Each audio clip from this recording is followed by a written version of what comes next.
Tunaweza kuchukua tuangalie kwenye majira ili tuende vizuri na wakati.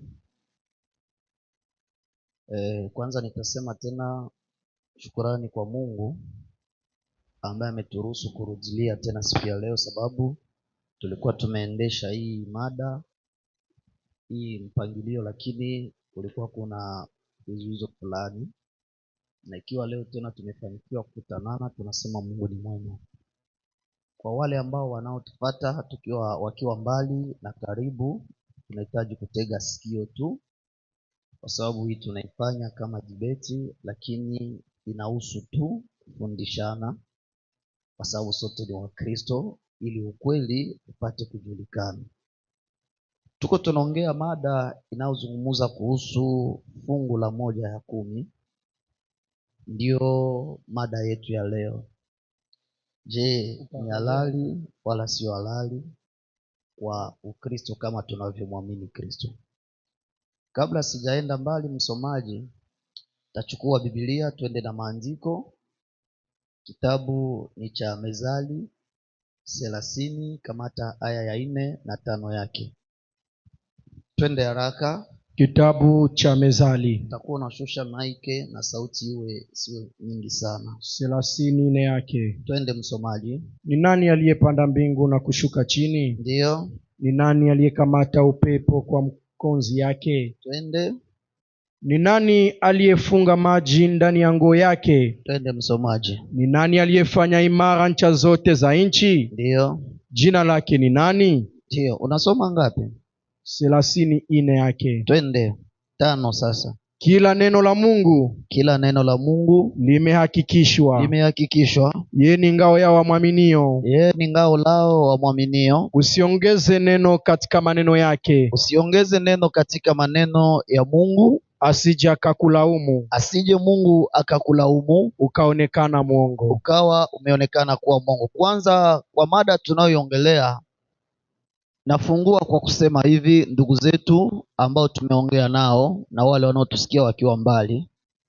Kwanza, inahitajika tujue kwamba kuna utofauti mkubwa wa Torati na neema, Agano la Kale na Agano Jipya. Na utofauti si kwamba kuna yale ambayo imepinga ingine, bali ni yale yaliyotangulia na yale yanayosemwa kwa sasa. Sasa nini inafata?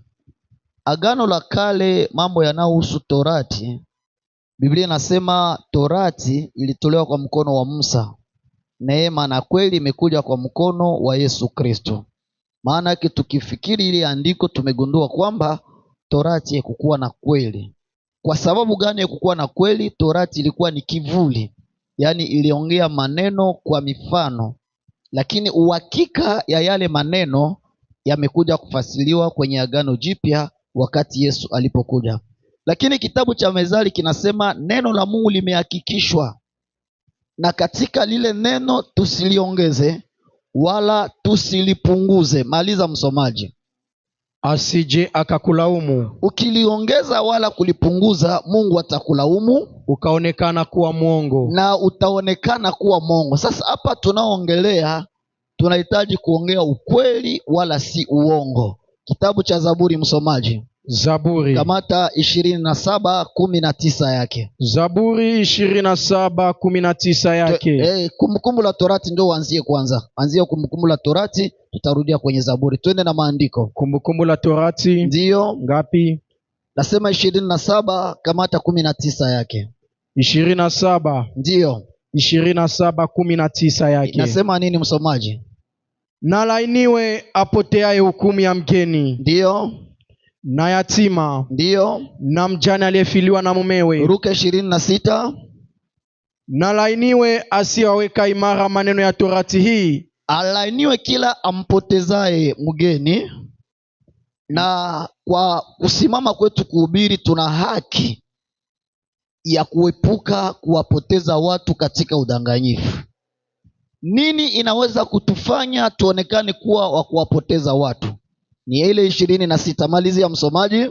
Na lainiwe asiyeweza, na lainiwe ndio asiyeyaweka imara maneno ya Torati hii. Alaaniwe asiyeweka imara maneno ya torati kwa kuyafanya, na watu wote waseme amina. Sasa inatubidi tujue hii torati ambaye kama hautaifanya kwa udhabiti, yaani kuifanya kama inavyostahili kadiri jinsi ilivyopewa, utapata laana. Hii torati ni nini? Wafalme wa kwanza 2:1-2 yake. Wafalme wa kwanza 2:1-2. Twende msomaji. Basi siku ya kufa kwake Daudi ilikaribia. Twende. Akamuhisia Suleiman mwanawe akasema, ndio, mimi naenda njia ulimwengu wote kabisa. Basi uwe hodari, ukajionyeshe kuwa mwanaume. Ndio, uyashike mausia ya Bwana Mungu wako. Shika mausia ya Bwana Mungu. Uende katika njia zake. Uende katika njia za ule Bwana Mungu. Uzishike sheria zake. Kwanza ushike sheria na amri zake. Pili, shika amri na hukumu zake. Tatu, shika hukumu na shuhuda zake. Sawa sawa na ilivyoandikwa katika Torati ya Musa. Yaani tunapoongelea Torati ina vipengele vinne ili iitwe Torati. Sasa maandiko yanasema alaaniwe mtu asiyedumu katika yote yaliyoandikwa katika Torati. Maana yake tunapoongelea mambo ya zaka ama 1/10, hii ilinifanya hata kwa mada iliyopita nikasema, ndugu zangu, nyinyi ambao mmetetea habari ya Torati na kusema nyinyi mmeamini imani katika Torati kwa mifumo ya imani mnaoipeleka, nikasema hata hiyo mnaoifanya, kwangu upande wangu ninakosa kujua msimamo wenu. Kwa sababu gani? Yale ambayo mnaoyatetea nikiyatafuta kimaandiko hayaendane na maandiko, bali yanatokana na namna ya gisi wenyewe mmejifunza kinyume na maandiko. Sasa hapa ni maandiko ndio yanapaswa kutupatia mwelekeo. Sasa turudie msomaji katika kitabu cha Mwanzo. Tuanze pale tuangalie cha 10 ilianza namna gani, ama 1/10. Mwanzo 14 kama hata 17. Twende na maandiko. Katika kitabu cha Mwanzo 14:17. Twende vizuri msomaji. Abrahamu aliporudi kutoka kumpiga Kedorlaoma. Abrahamu aliporudi kutoka kumpiga, na wale wafalme walikuwa pamoja naye. Ndio. Mfalme wa Sodoma akatoka mlaki katika bonde la Shawe. Ndio. Nalo ni bonde la mfalme. Twende. Na Melkisedeki mfalme wa Salemu akaleta mkate na divai. Naye alikuwa kuhani wa Mungu aliye juu sana. Akambariki akasema, Abrahamu na barikiwe na Mungu aliye juu sana. Muumba wa mbingu na nchi. Ahimidiwe Mungu aliye juu sana. Twende na maandiko. Aliwatia adui zako mikononi mwako. Twende vizuri. Abrahamu akampa fungu la 10 la vitu vyote. Ndipo fungu la 10 limesemwa kwa mara ya kwanza, lakini ninairudilia kwa kufafanua kusema, katika mali ambayo Abrahamu alibarikiwa na Mungu, Abrahamu hakutoa fungu la 10 au zaka kwa mali yake. Ile andiko hatutalipata, sababu tukirudia kwenye 13:2 msomaji, pale pale kwenye Mwanzo 13:2. Katika 13:2 yake inasema nini? Biblia inasema hivi. Ndio. Naye Abrahamu alikuwa ni tajiri sana kwa mifugo na kwa fedha. Alikuwa tajiri kwa mifugo na fedha na kwa dhahabu. Na alikuwa na dhahabu. Akaendelea kusafiri kutoka kusini mpaka Beteli. Simama msomaji. Lakini katika ile mali ya Abrahamu hakutoa 1/10 au zaka kwa mali. Lakini tunapoenda kwenye 14 imesema alipokuwa akitoka kupigana, kama kawaida ya majeshi wanakuwa na vitu ambavyo wamevichukua mateka. Alipokuwa akirudi, kwa vile vitu vya vitani, kwa vile vitu vya mateka, maandiko nasema akakutanana na Melkisedeki. Melkisedeki akamwambia Abrahamu na abarikiwe na Mungu aliye juu, akampa divai pamoja na mkate, naye Abrahamu akampa 1/10 ya vitu alivyovitoa kwenye mateka ya vita. Nawaza niko naeleweka kabisa. Yaani katika mali ya Abrahamu aliyokuwa nao kwa utajiri wake, hajatoa zaka kwa utajiri wake, bali kwa vitu alivyoviteka mateka kwenye vita. Sasa hapa ndugu zetu watakuja kutuambia kuteka mateka kwenye vita, kama alienda kwenye soko kuuza vitu ni vita, kama alienda kufanya hivi ni vita, lakini najua vita inayosemwa hapa ilikuwa ni vita ya silaha, vita ya kumwanga damu, na aliporudi akapea 1/10. Kwa nani? Melkisedeki aliyekuwa kuhani. Melkisedeki hakukuwa mchungaji, Melkisedeki hakukuwa mwinjilisti, hakukuwa mwalimu, hakukuwa sijue mnabii, alikuwa kuhani. Tuko vizuri watoto ya Mungu? Jambo la pili, baada ya Abrahamu kufanya hiki jambo, Abrahamu hakutoa zaka mara pili katika uzima wake alioishi. Aliifanya mara moja tu, na lile jambo halikuwa na marudilio tena. Lakini nikiendelea mbele, katika kizazi cha Abrahamu kutajitokeza mtu anaitwa Yakobo. Msomaji, Mwanzo 28:20 yake, twende vizuri. Yakobo akaweka nadhiri akisema. Akaweka nini? Akaweka nadhiri akisema. Hiyo cha 10 ya kwa Abrahamu ilikuwa naitwa cha 10 ya shukrani. Alimshukuru Mungu kwa kazi aliyomwezesha kuifanya kwa vita. Aliporudi akatoa kwa shukrani, wala hakuifanya kuwa kila siku, ni limoja tu. Sasa mtu wa pili anayezungumzia neno zaka anaitwa Yakobo. Akatoa nadhiri akasema nini? Yakobo akaweka nadhiri akisema. Twende na usome. Mungu akiwa pamoja nami, Mungu akiwa pamoja nami, akinilinda katika njia niendayo, akinilinda katika njia niendayo, na kunipa chakula nile, ndio, na nguo nivae, kabisa, nami nikirudi kwa amani, kwa amani nyumbani kwa baba yangu, ndio, ndipo Bwana atakuwa Mungu wangu, kabisa, na jiwe lililolisimamisha kama nguzo, ndio, litakuwa nyumba ya Mungu. Twende na usomi. Na katika kila utakalonipa, na katika kila utakachonipa, hakika nitakutolea wewe sehemu ya 10. Sasa swali ambayo imekuwaka ngumu hapa ni andiko gani inayofasiri siku Yakobo ametoa hiyo cha 10? Hakuna andiko Yakobo ametoa cha 10, bali pana andiko Yakobo ametia nadhiri ya zaka. Lakini andiko likuje hapa lithibitishe baada ya kutoa ile nadhiri, ni hapa ndipo Yakobo sasa ametoa. Sasa mambo yalivyokuwa yakienda, walipotoka Misri kufika ndani ya jangwa, Mungu akaanzisha ibada, na alipoanzisha ibada akawapa wana wa Lawi kuwa wao ndio watafanya kazi ya kitu kinaitwa ibada katika hema ya kukutania. Sasa hawa hawakuwa na ingine jukumu, hawakuwa na ingine kazi, hawakuwa na namna ingine ya kuwafanya waishi. Ilibidi Mungu mwenyewe awapatie urithi baada ya hiyo kazi watakoko wakifanya. Kitabu cha Hesabu 18:21, msomaji. Na wana wa Lawi nimewapa zaka yote katika Israeli kuwa urithi wao, ndio, badala ya utumishi wa utumikao, ndio, maana ndio ni utumishi wa hema kutania. Twende. Mwanzo wa sasa wana wa Israeli ndio wasikaribie hema kutania, kabisa, wasije wakachukua dhambi na wakafa, kabisa, lakini wala watatumika utumishi wa hema kutania, ndio msomaji, na watauchukua ovu wao. Twende. Hii itakuwa amri ya milele katika vizazi vyenyu vyote. Ile ni neno la kuweka amri ya milele Mungu amewapa. Anasema wana wa Lawi. Lawi ni mtu aliyekuwa uzao wa pili katika watoto 13 wa Yakobo. Sawa, alikuwa na wanaume 12 na msichana mmoja na binti mmoja aliitwa Lea, wakawa 13, lakini tumezungumzia 12. Sasa hawa 12 katika mtoto wa 3 ndimo mulitoka kizazi cha Musa. Huyu anaitwa Lawi.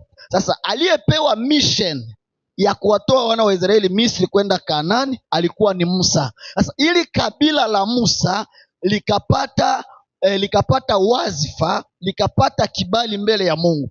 Mungu akasema kwa hizi kabila 12 ninatwala kabila ngapi? Moja peke yake watakaofanya huduma kwenye hema na kitu watakachokipewa kama mshahara, lakini Biblia haisemi mshahara, inasema urithi itakuwa ni 1/10, nayo ni amri ya milele katika vizazi. Yaani ni amri ya milele kabila moja peke yake kupokea 1/10. Lakini cha ajabu leo kila kabila, Mkongo anakula 1/10, Mtanzania amekula 1/10, sijue Mkenya na kadhalika. Lakini kwa mujibu wa Biblia imesema ni amri ya milele kwa kabila la Lawi.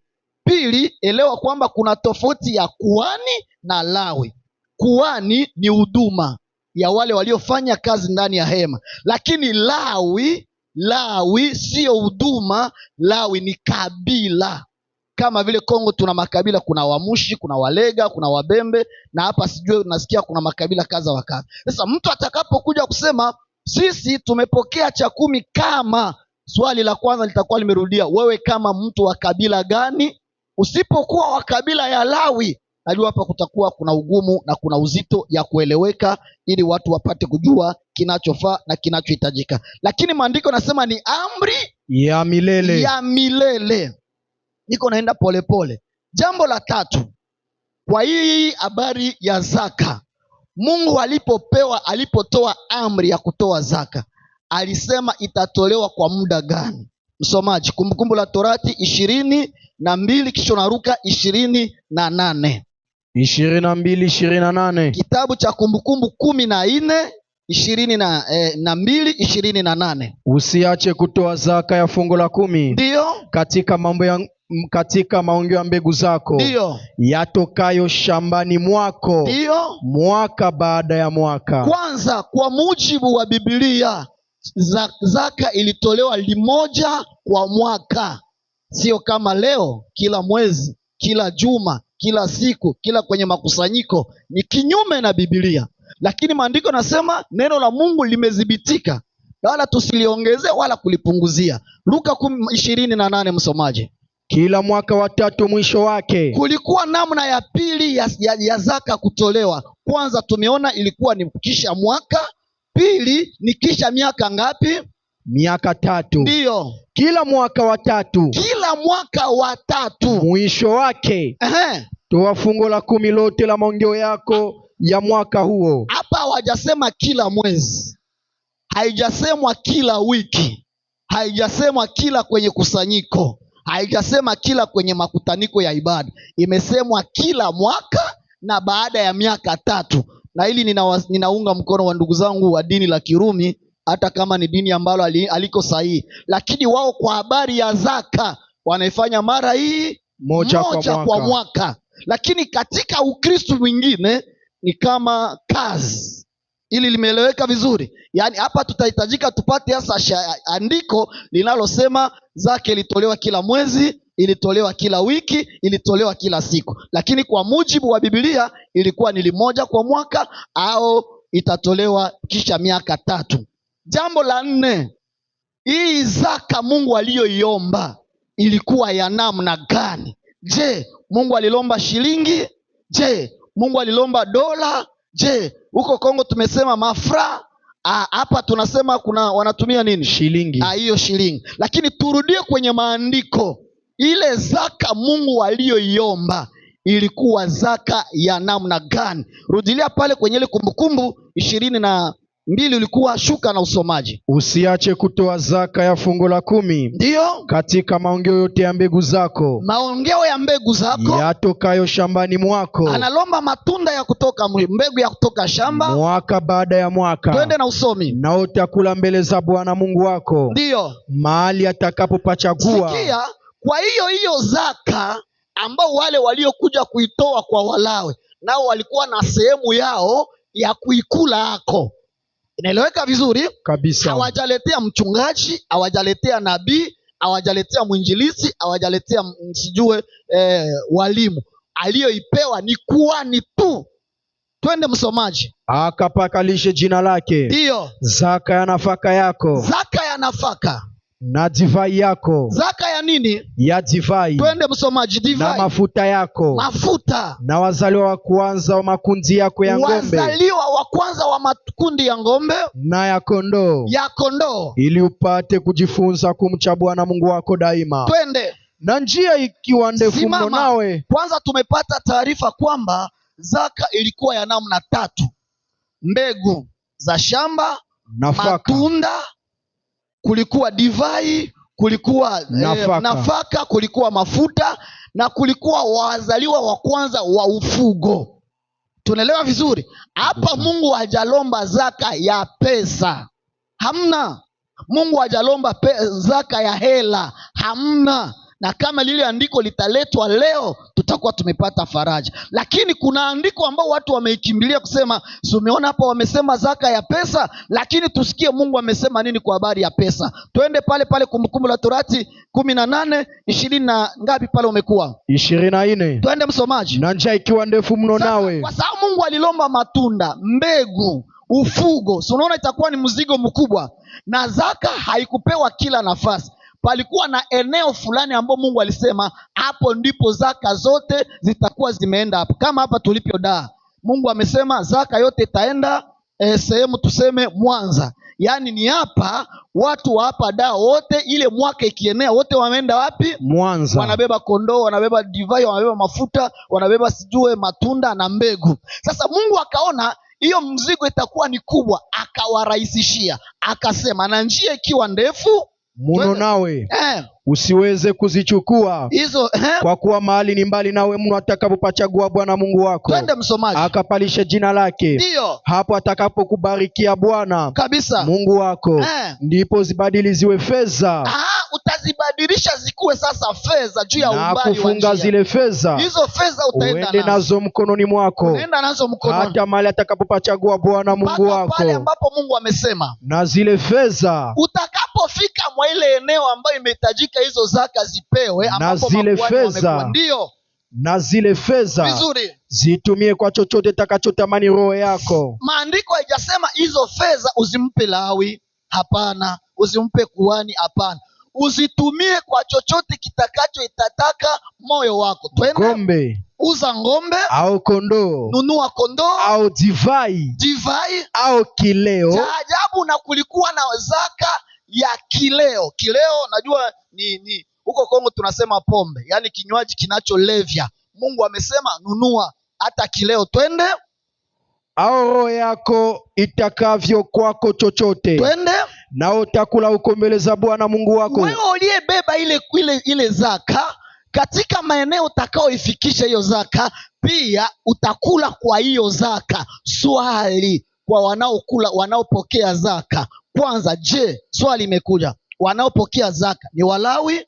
Hapo. Swali. Pili, ni makuhani? Hapo. Haleluya. Amen. Sasa jambo la tatu, baada ya wao kupokea zaka, je, wanawahudumiaka kwa hiyo zaka? Wale walioleta kwa ile zaka waikule nao wako? Jibu ni hapana. Naenda vizuri? Jambo la 4, sababu kuna dakika za nyuma. Jambo la kufuata, hii zaka inapotolewa palihitajika igawanywe katika sehemu 5 kubwa. Msomaji. Mwalimu. Kitabu cha Hesabu. 18:26. Twende na dakika 18:26. Vizuri. Biblia inasema katika kitabu cha Hesabu hapa na majira, ndio 18:26 yake. Twende. Tena utanena na Walawi, uambie wale Walawi wanaopokea zaka, na kuambia nini? Hapo mtakapoitwa zaka mkononi mwa wana wa Israeli, wakati ile kabila 12 tawaletea zaka niliyowapa ninyi kutoka kwao kwa urithi wenu, ndio ndipo mtakapozogeza sadaka ya kuinuliwa kwa Bwana. Twende. Katika hiyo iwe zaka. Katika hiyo zaka. Yaani kulikuwa pia zaka yenye ilipashwa toka kwa ile zaka, inaitwa zaka katika zaka. Kwa Kifaransa inaitwa dîme de dîme. Hii ilikuwa ni sehemu ya kumpa nani? Mungu. Sasa tunauliza, wanaokula zaka ile sehemu ya Mungu, je, wamempa muda gani? Na wanaichomea wapi? Sadaka ilihitajika kumpa Mungu ilikuwa imechomwa kwa moto, ndio imemwendea Mungu. Imeeleweka vizuri kabisa? Hiyo ni sehemu ya kwanza. Sehemu ya pili, watakao kula ile zaka ni wale Walawi. Hiyo kabila ya Walawi watakuwa na sehemu yao. Sehemu ya tatu ya watakao kula zaka kwa mujibu wa maandiko, msomaji, ile Kumbukumbu la Torati ile 14 kamate 28 yake inasema, ndio kila mwaka wa 3 mwisho wake, toa fungo la 10 lote la mongeo yako ya mwaka huo. Twende. Uliweke ndani ya malango yako. Ndio. Na Mulawi, kwanza Mulawi, kwa kuwa ana urithi wala fungo pamoja nawe. Cha ajabu, wanaokula zaka leo wakiwa katika mafamilia zao, wamerithi katika familia. Anaweza kupewa kiwanja, anaweza kupewa gari, pesa na kadhalika. Lakini shurti ya waliopewa zaka hawakuhitajika wawe na urithi katika familia. Urithi wao ilikuwa ni zaka peke yake. Twende msomaji. Na mgeni wa pili, watatu ambaye alikula sehemu yake ni mgeni. Yaani kama sisi tulivyo hapa da, sisi ni wageni. Ilihitajika wanaokula zaka wao walipasha watuhudumie, lakini nani akupe hayo? Twende msomaji. Inasema ndio, na mjane aliyefiliwa na mumewe. Na mjane aliyefiwa na nani? Na mumewe. Mjane aliyefiwa na nani? Na mumewe. Ndiye naye atakula kwa zaka. Twende. Inasema, simama kwanza hapo. Kamata Kumbukumbu la Torati 27:19 msomaji. 27:19. Hadi Mungu akaanza kutaka haki ya wajane. Na laaniwe apotoaye hukumu ya mgeni, anayepotosha hukumu ya mgeni, na yatima na mjane aliyefiliwa na mumewe. Yaani mjane, yatima na mgeni Mungu alianza kuwatetea, sababu sehemu yao ilikuwa katika zaka. Yaani mgeni hana haki ya kutoa zaka, yatima hakupashwa toa zaka, mjane hakupashwa toa zaka. Mtu mwingine ambaye alikula kwenye zaka ni muimbaji. Asante Bwana Yesu asifiwe sana. Amen. Sasa leo tumekuta zaka inayotolewa sio hiyo zaka ya kwenye Biblia. Zaka inayotolewa iko kinyume na hiyo zaka ya kwenye Biblia. Kwanza Mungu apewe sehemu yake, mjane hahesabike, yatima hana nafasi, mgeni haiko. Cha ajabu sio makuhani wanaopokea cha 10 leo, ni wachungaji, wainjilisi, manabii, walimu na wazee. Sasa andiko litakajo kuja kutuprove hapa liwe limeongelea zaka ilipewa kwa wahuduma wa Agano Jipya kama vile manabii na wachungaji na kadhalika. Lakini ile andiko niliposoma Biblia tangu kitabu cha Mwanzo hadi Ufunuo, lile andiko lisijalipata. Kama leo itakuwa jipya kwangu, itakuwa nimewapongeza walimu wenzangu nitakaposimama kwenye jukwaa. Lakini nikiwa nimeendelea, tumefaidika kujua ya kwamba hakuna cha 10 ya pesa au hela. Hakuna, ni vitu, ufugo, matunda na mbegu ndio ilikuwa imetolewa. Kitu kinachonishangaza, watu wameenda kwenye kitabu cha Mathayo 23:23 msomaji. Kitabu cha Mathayo 23:23. Ndio. Biblia inasema hivi. Twende. Katika 23:23. Muda wetu. Kitabu cha Mathayo. Ndio msomaji. Tusome katika jina la Bwana wetu Yesu Kristo. Inasema ni, ole wenu waandishi na Mafarisayo wanafiki. Ole wenu waandishi na Mafarisayo wanafiki, kwa kuwa mnalipa zaka za mnanaa. Hii ndio andiko wachungaji wengi wameitumia kwa Agano Jipya. Na bizari na jira. Hapa Yesu ameanza kuwakemea wale Mafarisayo. Hapa sio fundisho la kanisa hili ni fundisho la Mafarisayo. Sasa hawa Mafarisayo ndio walikuwa washika Torati, washika sheria. Yaani kabla sijakamata dakika zangu za kufuata, tangu kitabu cha Mathayo 1 hadi kitabu cha Ufunuo 22, aya ipatikane hapa. Yesu kapewa cha 10, aya ipatikane hapa. Mitume wakahubiri habari za zaka, waliohubiriwa wakatoa zaka, mitume wakapokea zaka.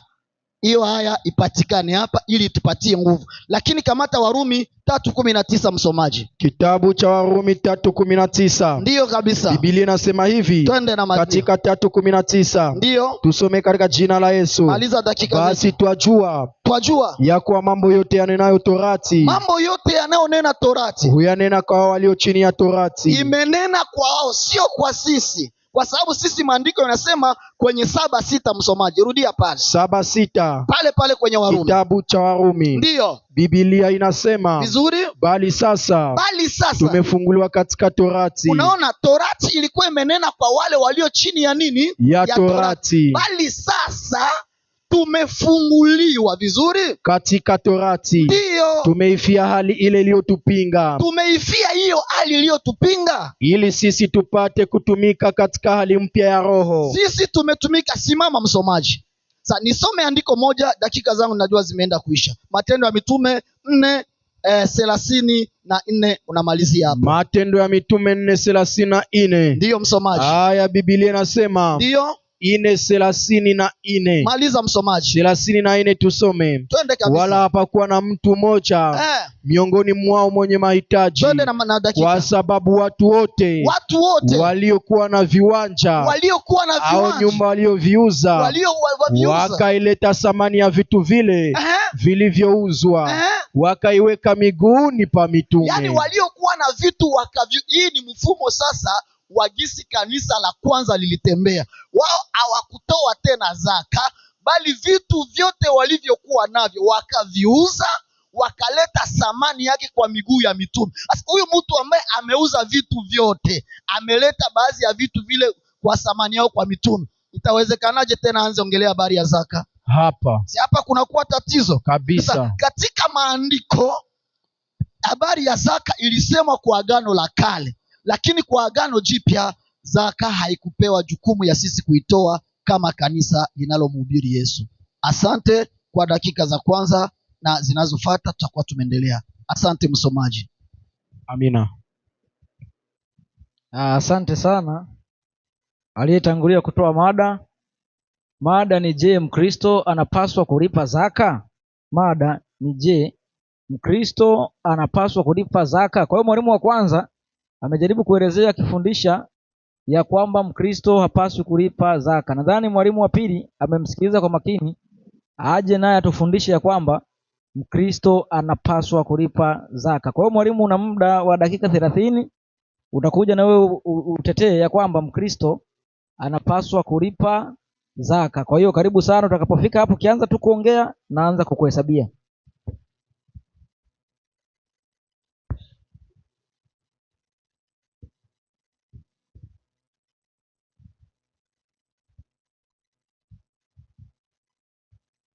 Asante.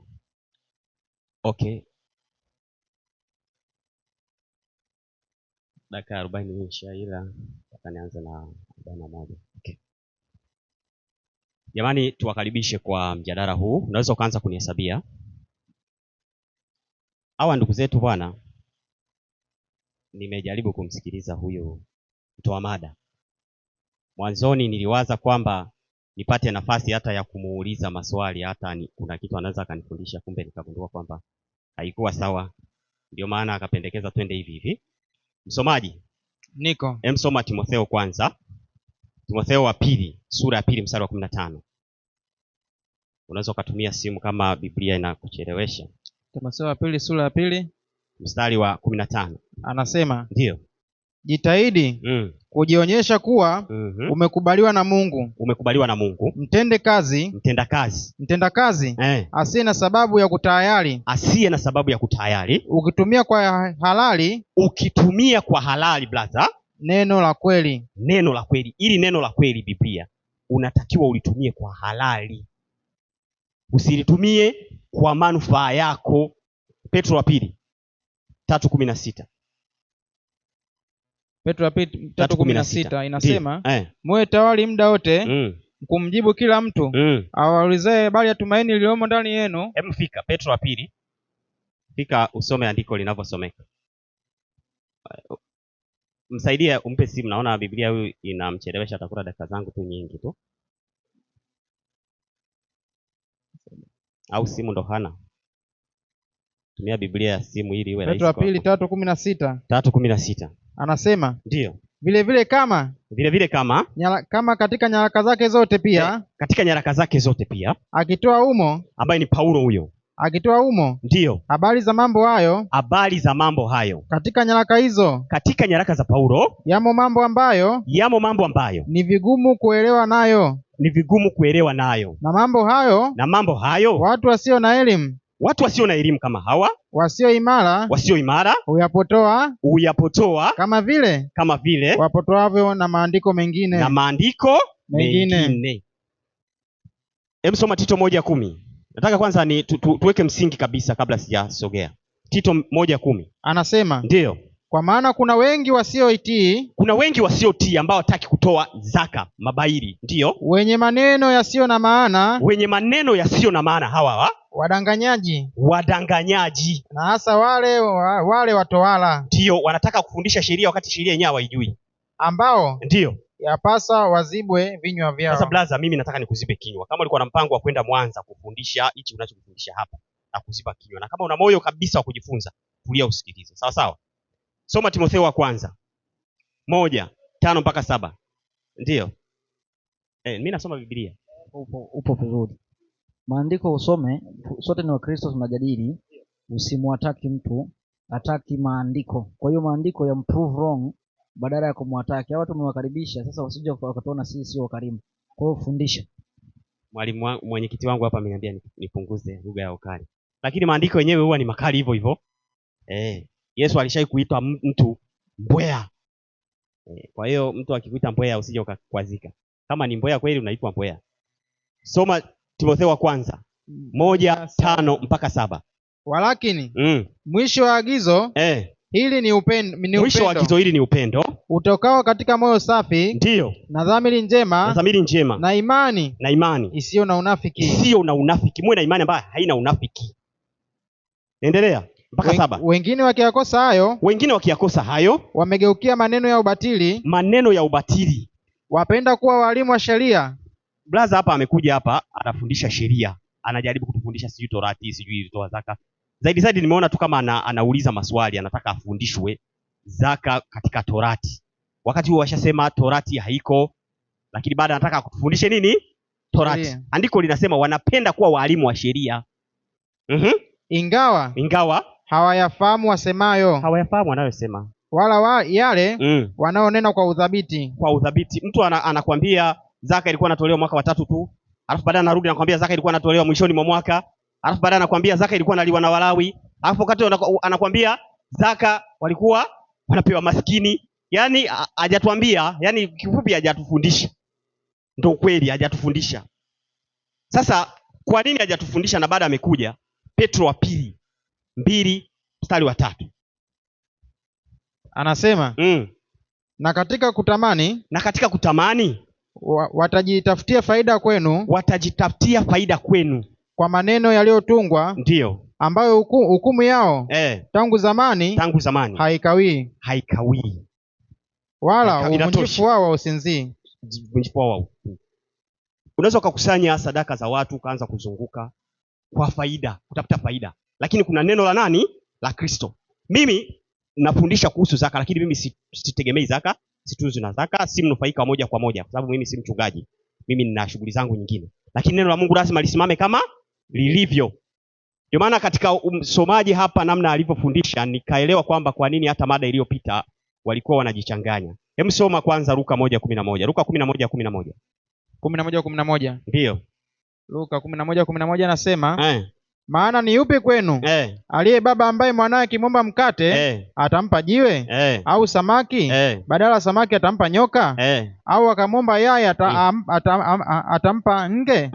Basi hawa mimi hiyo haya nimeitoa kwa sababu hawa jamaa walikuja akafundisha hapa kusema unaweza ukala vyote, na wao mtoto wake akimwomba samaki yeye anampa nyoka.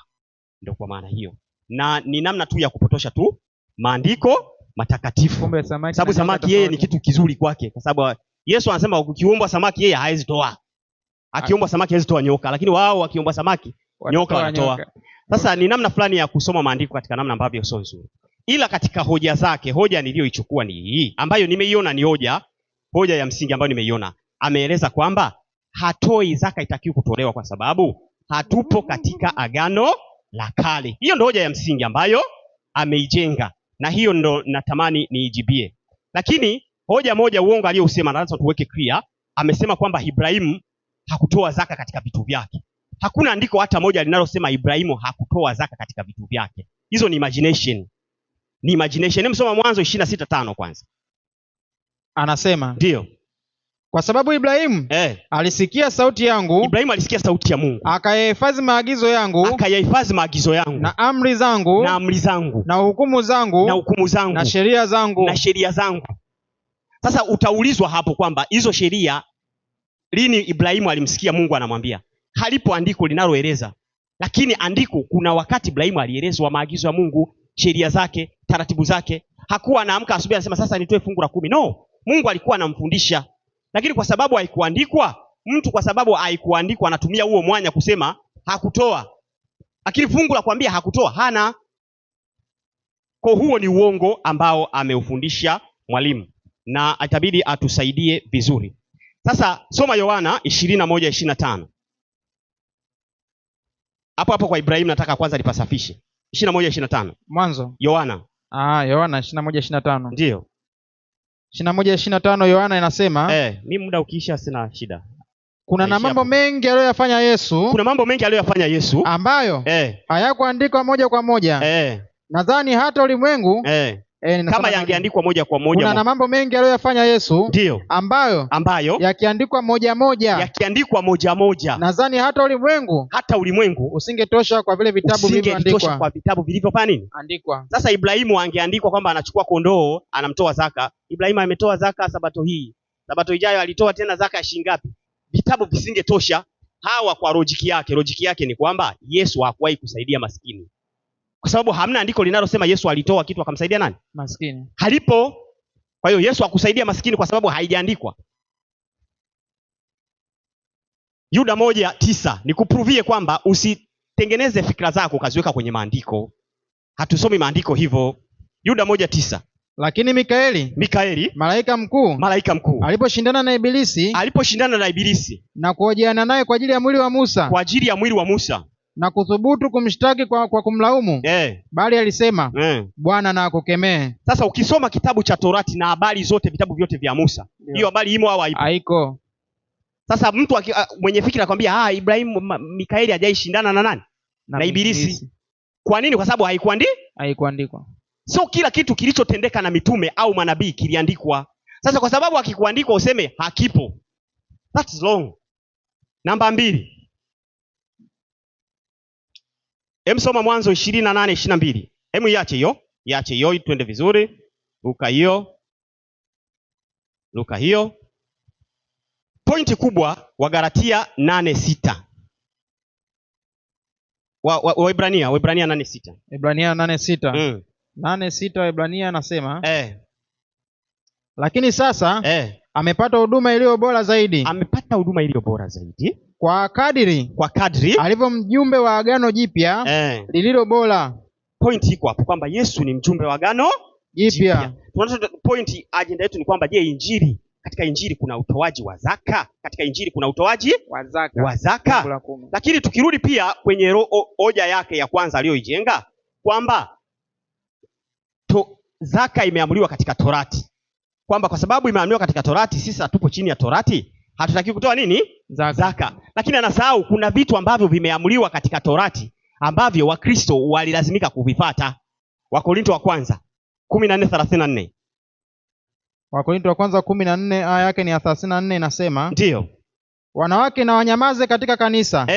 Maana hawana ruhusa kunena, bali watii, kama vile inenavyo Torati. Hiyo ni agano la kale, agano jipya. Anasema kama inenavyo nini? Torati nayo. Kwa Paulo kuna wakati alifundisha Torati. Kuna wakati aliweka mfumo wa kanisa unaoendana na nini? Na Torati. Sasa hawa ndugu zetu sijui kwenye kanisa lao sijatembelea. Nadhani anaweza akaingia mwanaume amevaa sketi na wao hawana shida naye. Kwa nini? Kwa sababu kwenye agano jipya hamna mahali panaposema mwanamke asivae mavazi yampasayo nani? Mwanaume. Hakupo. Sasa kama hakupo, kupo kwenye Torati na Torati haitakiwi kufuatwa. Kwa hiyo mimi nikija na sketi yangu ni sawa. Kwa sababu gani? Kwenye agano jipya haipo. Ndio lojiki ya blaza kwamba anakataa zaka kwa sababu ni agano la nini? La kale.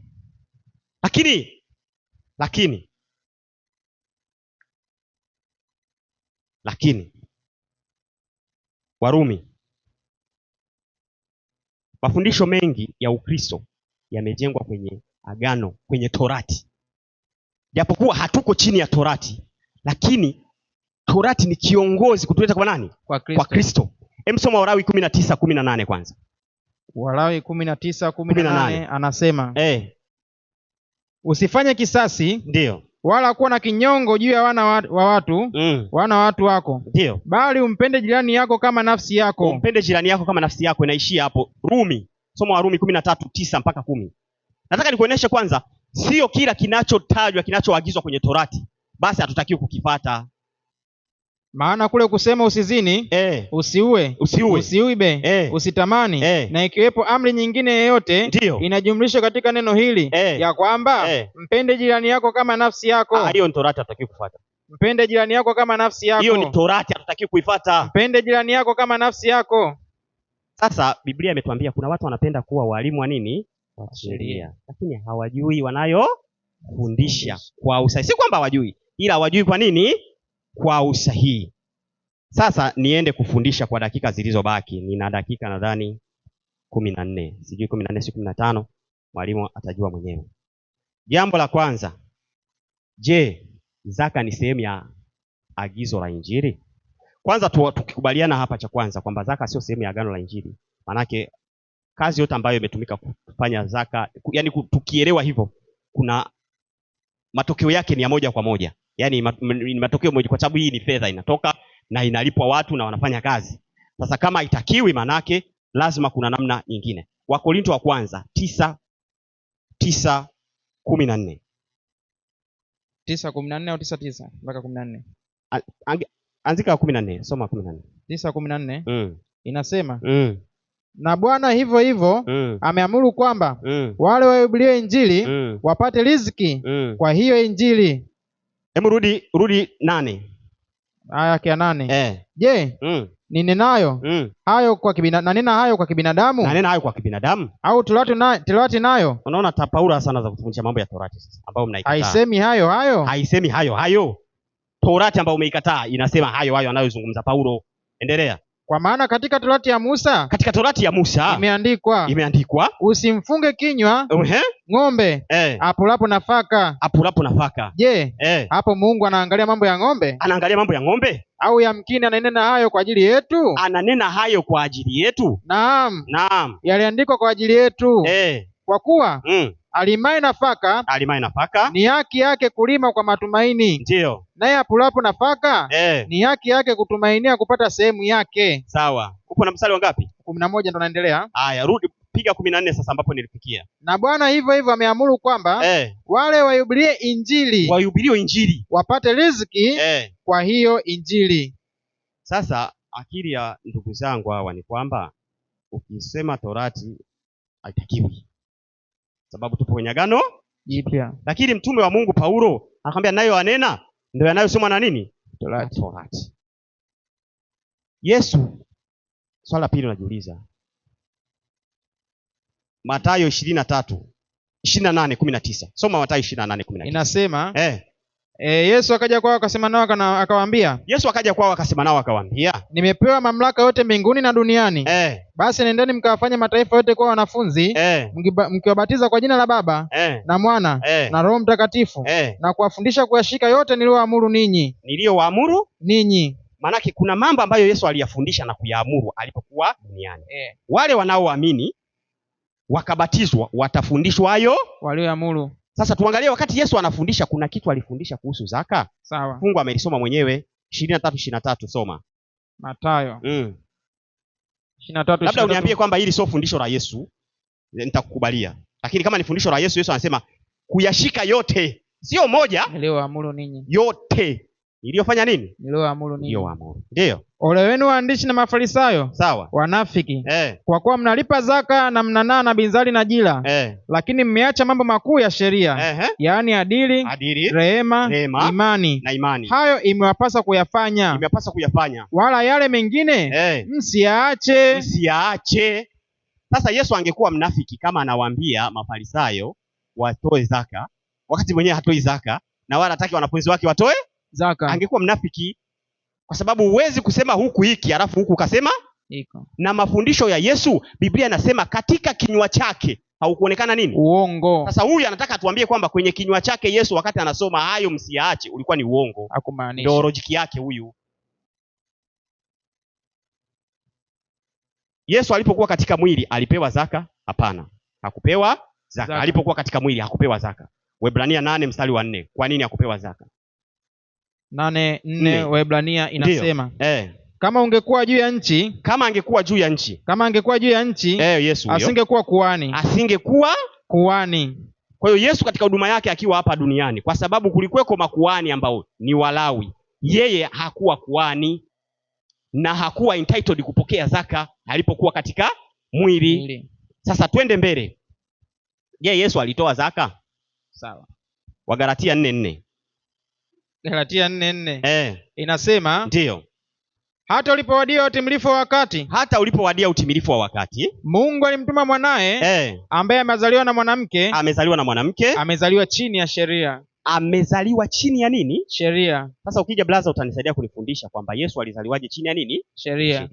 Lakini ninavyoelewa Yesu alizaliwa chini ya sheria kwa maana gani? Kwa maana kwamba aliitimiza sheria yote. Ndiyo maana Yesu akasema ndivyo itupasavyo kuitimiza haki yote. Na Biblia inasema Isaya 53:11. Mimi nitakapoishia nitaishia hapo, kama dakika zitaisha mimi sijali, ili mradi angalau vitu vidogo ukivipata, kama sita conclude sawa. 53:11. Ataona mazao ya taabu ya nafsi yake na kuridhika. Kwa maarifa yake mtumishi wangu mwenye haki. Mtumishi wangu mwenye nini? Haki. Yesu pekee ndiye mwenye haki kwa mujibu wa Torati. Ndiye ambaye Torati ilimpima ikakuta hana hatia yoyote. Kaitimiza so ya punda kukabata punda mtu kumrudisha, zile zote unazozisoma kwenye Torati nzima. Sijui kutairiwa, lazima atairiwe. Sasa Yesu kulikuwa na lazima atairiwe? Hapana. Ilikuwa lazima aitimize Torati yote. Hawa ndo wanakuambia kwamba Yesu alivunja Sabato. Sijui Yesu wao huyo, manaka alisulubiwa kwa dhambi zake mwenyewe. Ndio lojiki zao. Lakini sisi ambao tulivunja Torati, tulivunja Sabato, hata kulikuwa hatujatairiwa, manguruwe tumekula, sisi ndo ambao hatuna haki kwa mujibu wa sheria, tupo chini ya Torati. Torati sisi imetuhukumu, imetufunga katika dhambi. Lakini mwenye haki katika Torati, mauti haikuweza kumshikilia. Kwa nini? Lile andiko linaua, Torati inamshikilia, inamuua mtu, imemtangazia kifo. Lakini Yesu, mauti haikuweza kufanya nini? Kumshikilia. Kwa sababu Torati nzima ilimtafuta, amekosa wapi? Hamna. Ikabidi imteme. Matendo ya Mitume sura ya 13 mstari wa 39. 13:39. Anasema na kwa yeye kila mwaminie huhesabiwa haki katika mambo yale yote. Kuhesabiwa haki katika mambo yale yote. Asiyoweza kuhesabiwa haki kwa Torati ya Musa. Asiyoweza kuhesabiwa haki kwa Torati ya nani? Ya Musa. Kwa nini? Warumi 3:25-26. Yesu alitoa zaka? Anasema ambaye Mungu amekwisha kumweka awe upatanisho kwa njia ya imani katika damu yake, ili aonyeshe haki yake. Aonyeshe haki yake. Yaani yeye Torati kimtazama ana haki. Aonyeshe haki yake, ndiyo. Kwa sababu ya kuziachilia katika ustahimilivu wa Mungu dhambi zote zilizotangulia kufanywa, ndiyo, apate kuonyesha haki ya wakati huu ili awe mwenye haki na mwenye kumhesabia haki yeye amwaminie Yesu. Ndio sisi hapa ambao sisi ndo pombe, sijui wazinifu, sisi tuhesabiwe haki. Sasa kwa mujibu wa Torati tunatakiwa twende jehanamu kabisa. Lakini kuna mmoja aliyetii sheria, aliyetii Torati. Huyo Torati kamhukumu kifo kinyume na sheria, na kwa haki yake anaidai sheria ile. Anafunguliwa, anakuwa huru kutuachia sisi kwa haki yake. Yohana 8:46. Yesu alitoa zaka. 8:46. Anasema ni nani miongoni mwenu anishuhudiaye ya kuwa nina dhambi? Anishuhudiaye ya kuwa nina dhambi. Yesu alipimwa katika kila kitu, akaonekana hana dhambi. Fungu la 10 ametoa, sijui nini, yote hiyo alitoa. Na alikutoa kwa sababu alikuwa chini ya nini? Alizaliwa chini ya sheria. Je, zaka iliyoamriwa na Torati imekoma? Jibu ndiyo. Zaka iliyoamriwa na Torati imefanya nini? Imekoma. Kwanza soma Wagalatia 3:17. Zaka iliyoamriwa na Torati imekoma. Ndiyo. Nisemalo ni hili, agano lililothibitishwa kwanza na Mungu, Torati, iliyotokea miaka 430 baadaye, haitangui hata kubatilika ile ahadi. Kwanza uelewe, unaposikia Torati ilitolewa miaka 400 baada ya ahadi aliyopewa nani? Ibrahimu. Kwa Ibrahimu hakuwa chini ya Torati. Torati imekuja na nani? Kwa mkono wa nani? Wa Musa. Torati ndiyo iliwaweka Walawi kuwa nani? Makuhani na wahudumu wa hekalu. Torati ndiyo ilisema tutoe zaka kwa Walawi. kabisa. Leo hii ukitoa zaka kwa mujibu wa Torati, unatakiwa uikusanye uende Mashariki ya Kati, Palestina, umtafute Mlawi, alipoulizie Mlawi yuko wapi, umkabidhi zaka yako. Hapo utakuwa umetoa zaka sawa sawa na nini? Na Torati. Soma kitabu cha Ebrania 7:28. Ebrania sura ya 7 mstari wa 28. Anasema, ndio, maana Torati yawaweka wanadamu walio na unyonge. Torati ndio iliwaweka wanadamu walio na unyonge kuwa makuhani wakuu. Kuwa makuhani wakuu. Bali hili neno la kiapo kilichokuja baada ya Torati limemweka mwana aliyekamilika hata milele. Kwa hiyo Torati haikumweka Yesu kuwa kuhani. Torati iliwaweka Walawi kuwa nani? Makuhani. Kuwa makuhani. Na kama unatoa zaka kwa mujibu wa Torati, unatakiwa uwatafute Walawi uwakabidhi zaka zako. Lakini sisi hatuko chini ya nini? Ya Torati. Waebrania 7:5.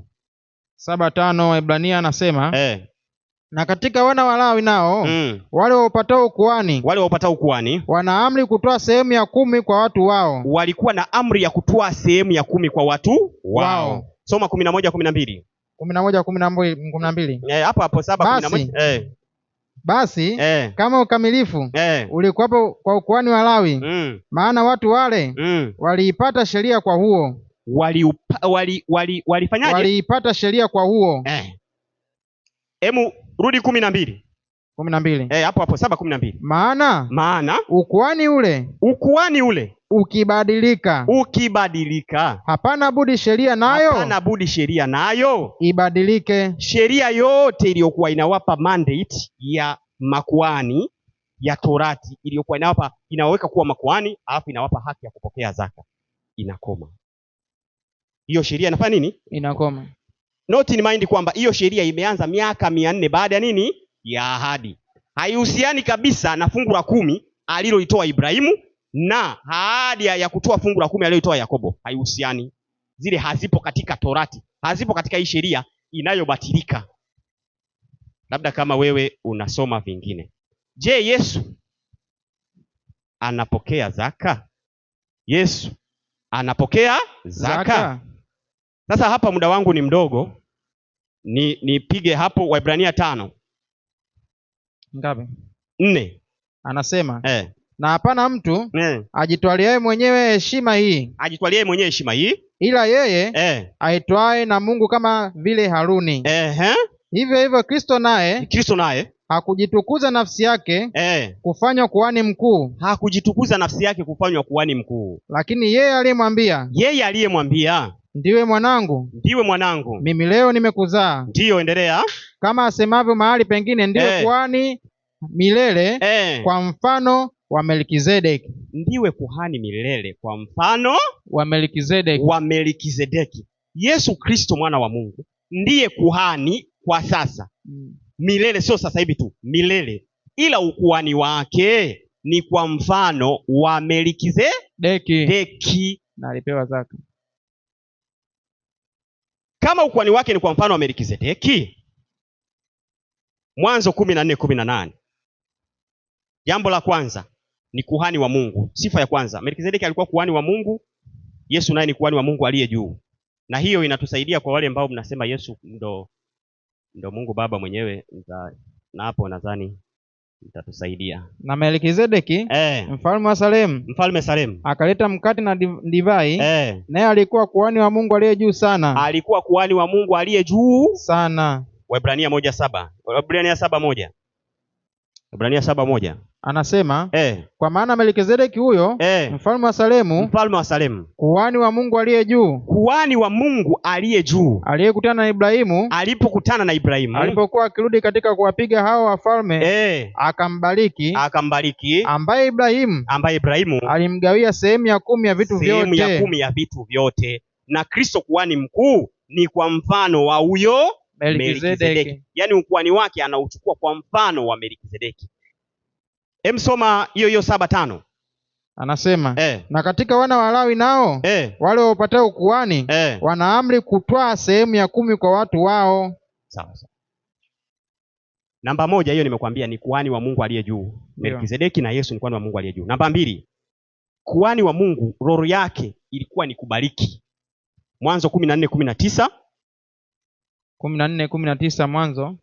Anasema ndio. Na dakika ngapi? Akambariki, akasema, Abrahamu na abarikiwe na Mungu aliye juu sana. Abrahamu abarikiwe na Mungu aliye juu sana. Kwa hiyo jukumu la Melkizedeki ilikuwa ni kufanya nini? Kubariki. Matendo ya Mitume 3:26. 26 anasema Mungu akisha kumfufua mtumishi wake Yesu alimtuma kwenu ninyi kwanza ili kuwabarikia kama alivyofanya nani? Melkizedeki. Kwa kumwepusha kwa kila mmoja wenu na maovu yake. 7:7 Waebrania inasema wala haikanushiki kabisa kwamba mdogo hubarikiwa na mkubwa. Sasa hapo ukisoma 7 yote utakuta kwamba yule mdogo, kuhani ambaye ni mdogo, alikuwa anatoa zaka kwa kuhani aliye mkuu. Wana wa Lawi walikuwa wakishapokea sehemu ya 10 wanampa Aruni kwa sababu yuko juu yao, na mdogo anabarikiwa na mkubwa. Sasa Kristo, yani hiyo ni haki ya kikuhani, yani kupokea fungu la 10 ni haki ya kikuhani. Kristo unapokataa kutoa zaka kumpa Yesu, maanake wewe hautambui Yesu kama kuhani. Lese labda utakuwa unamtambua kwa namna nyingine. Labda kama unamtambua kwa namna nyingine. Kwa kumalizia kabisa, alipokea zaka. Waebrania 7:5. Hiyo nishaisoma. Mathayo 12:6. Nitaacha kipengele kimoja sitakimalizia. Anasema lakini nawaambieni kwamba hapa yupo aliye mkuu kuliko hekalu. Yupo aliye mkuu kuliko nani? Kuliko hekalu. Na kama ni mkuu na anabariki, ana haki ya kupokea zaka kwa sababu ukuhani wake ni kwa mfano wa Melkizedeki. Sasa kwa mfano wa Melkizedeki unakubali ni kuhani mkuu, unakubali alibariki, lakini zaka asipokee. Sasa hiyo utatusaidia. Asante. Nikirudi nitamalizia kipengele ambacho nimekiacha. Anapokeaje kwa namna? Asante, ingawa umeacha dakika moja kama na sekunde za kutosha. Kwa hiyo moja kwa moja nimkaribishe mwalimu wa upande wa pili kwa ajili ya kujibu au kuweka misingi mipya katika hizi hoja ambazo zimekuwa zikitolewa hapa kwa dakika 10. Kumbuka ni dakika 10. Ndio, karibu sana.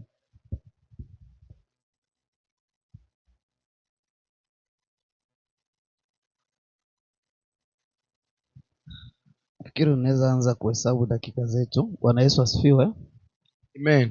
Nashukuru sana kwa Mungu mwenye alitupatia hii mafundisho ambayo itakuwa na ugumu kupokelewa mwa hii kizazi. Pili, mwalimu ambaye ametoka hapa ashukuriwe, sababu pia kumekuwa kama maelekezo hapa. Hatutumiki kwa hali ya kuwa na jazba. Hapa tumetumia busara, hekima na akili na upendo. Sasa mambo ya jazba na kwenda kama kwa viwango vingine, hiyo sio taratibu kabisa. Jambo la tatu, wandugu ambao umetukusudia tuwe na nyinyi kwa mahojiano ya leo, Mungu awabariki na watie nguvu, ila mjitahidi hata wenyewe kujitegemea kama walimu. Itakuwa ni jambo la busara sana, sababu walimu ambao Mungu umetuletea mara kwa mara, unakuta yani hata ile nguvu ya kuzungumza ni kama vile akili na iko kama mtu alikuwa kwenye sekondari, wanaanza kumwambia anza tena fundisha mtoto wa baby class. Naona hiyo juhudi itakuwa ni ndogo.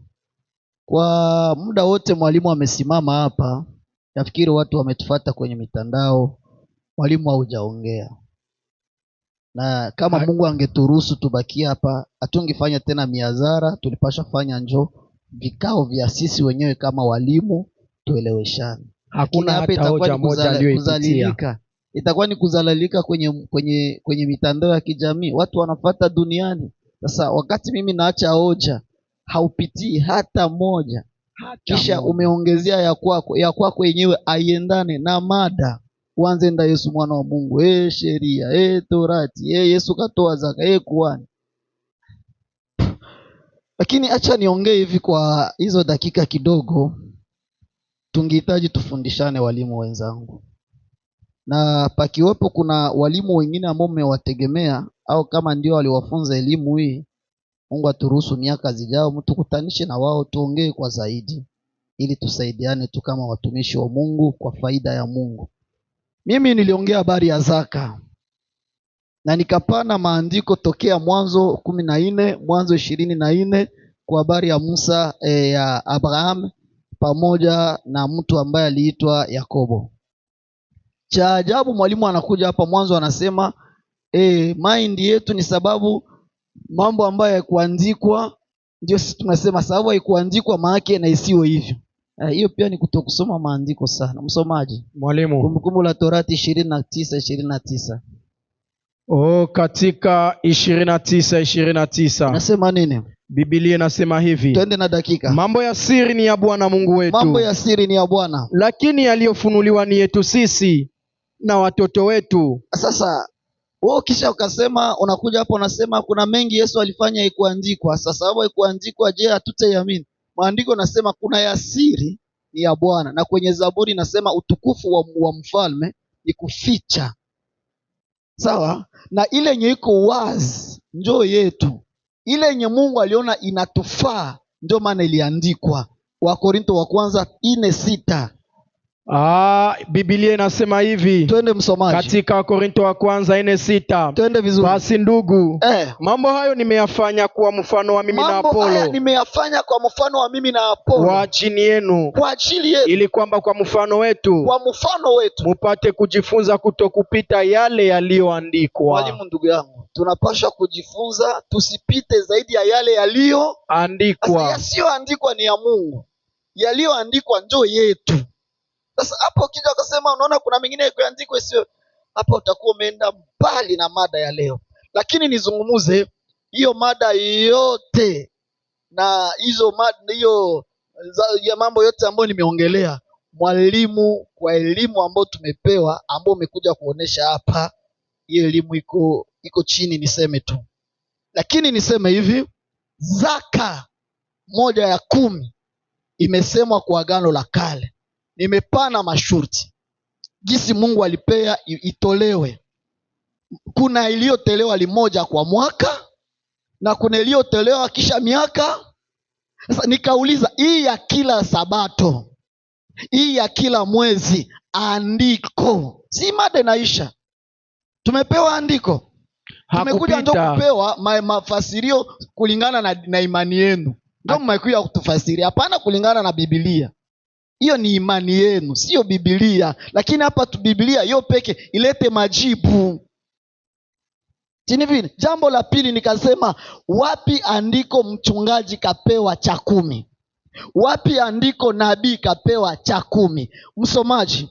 Efeso 4:11. Efeso 4:11. Twende na maandiko. Biblia inasema hivi. Ndio. Katika kitabu cha Efeso. Twende haraka msomaji. 4:11 anafika hapo. Moja kuwa mitume. 4:11 inasema. Ndio. Na alitoa wengine kwa mitume. Wengine. Na wengine kwa manabii. Wengine. Na wengine kwa wachungaji. Wengine. Na wengine kwa walimu. Ndio. Kwa kusudi la kuwakamilisha watakatifu. Sasa waliopewa zaka zamani si ni makuhani? Kabisa. Katika Agano Jipya sisi sote tuliomwamini Kristo tumefanyika kuwa makuhani.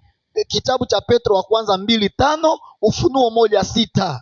Ninyi nanyi kama mawe yaliyo hai. Kama mawe yaliyo hai. Ukuhani mtakatifu. Tumekuwa ukuhani nini? Ukuhani mtakatifu. Agano la Kale ukuhani ni utumishi. Agano Jipya kila anemkubali Yesu amefanyika kuwa ukuhani mtakatifu. Ufunuo 1:6 msomaji. Ufunuo 1:6. Inasema nini? Biblia inasema hivi. Ndio. Katika 1:6 kitabu cha Ufunuo. Ndio. Na kutufanya kuwa ufalme. Ametufanya kuwa ufalme na makuhani kwa Mungu. Hiyo ndio mada tuko tumeongelea. Sasa yale mambo mengine hayaendane na mada tunayoizungumzia, walimu wenzangu. Sasa niende mbele niseme hivi. Anakuja anaongelea kitabu cha Mathayo 23:23. Nilikuwa nimeiongelea, lakini uanzie Mathayo 23:13-14. Tuangalie vizuri. 23:10 ngapi yake hapo? 13, 23:13 hadi 14. Ole wenu waandishi na Mafarisayo wanafiki. Hapa Yesu alikuwa anaongelea habari ya ole waandishi na nani? Na Mafarisayo. Sasa ukienda kwenye 23 wale sio, kuna fundisho Yesu alikuwa anafundisha kanisa, wa mitume, wafuasi, na kuna yale alikuwa anaongea kuhusu habari ya Mafarisayo. Sasa nikirudia kusema hivi, kama wewe umesema ya kwamba Yesu amekuja kutimiza yote aliandikwa katika Torati, wapi kwenye Torati ilisema watu wabatizwe? Hapo Yesu hakubatizwa. Hiyo Torati. Kwa hiyo Mathayo 10 Yesu anasema mnapoenda kwenye Injili msibebe kanzu mbili. Sasa nyinyi mmebeba suruali ngapi? Hapo sasa kuna yale mnachukua, hii ndio inatupendeza, kuna mengine mnaacha. Inabidi tu tujifunze kwa ufahamu sahihi, tuelewe vizuri usemi wa Yesu. Msomaji, mwalimu, baada ya kugundua hili jambo, amefungia vizuri, anasema anaamini kama 1/10 ya Agano la Kale kwa mujibu wa Torati imefanya nini? Imeisha. Sasa uko unamaliza mada. Sasa mmetuletea nini hapa? Walimu, mmetuletea nini? Sasa cha ajabu, walimu wenzangu wanaanza kutafutia zaka kwenye Agano Jipya, hakuna andiko. Si ndio shida imekuja sasa? Ati anayetumika kwa Injili ya kule. Kama hata kwanza Waebrania 13:10 yake. Waebrania 13:10 yake. Ndiyo msomaji. Biblia inasema hivi. Ndiyo. Katika 13:10. Ndiyo. Tuna madhabahu ambao wale waidumio ile hema hawana ruhusa kula vitu vyake. Kwa Agano Jipya hatuna madhabahu kama hapa. Kwa Agano Jipya tuna madhabahu tofauti na ile yenye unajua. Sasa sisi Paulo amesema wanaotumika kwa Injili wapokee nini? Riziki. Kwa hiyo Wagalatia 6:6 anasema nini? Kisha unaenda kwenye Wakorinto wa kwanza 16:1-3. Wagalatia 6:6. Vipi wa ndugu zangu? Biblia inasema hivi. Nini? Mwanafunzi na mshirikishe mkufunzi wake. Mwanafunzi na amupe mwalimu wake 1/10 katika mema yote. Sasa hapa sijasema kwamba kuhudumiwa kwa watumishi ni dhambi, lakini ukiwahudumia kwa namna isiyo sahihi kwa agano tunalo, umefanya dhambi. Amen. Maliza msomaji. Msidanganyike. Mungu hazihakiwi. Achia hapo. Turudie kwenye ile kitabu ya Waebrania 8:13. Waebrania 8:13. Kisha unaenda 7:12 unaruka 18. Kwa kule kusema nini? Agano Jipya ndio amelifanya la kwanza kuwa kuukuu. Ndio. Lakini kitu kianzacho kuwa kuukuu karibu na kuchakaa,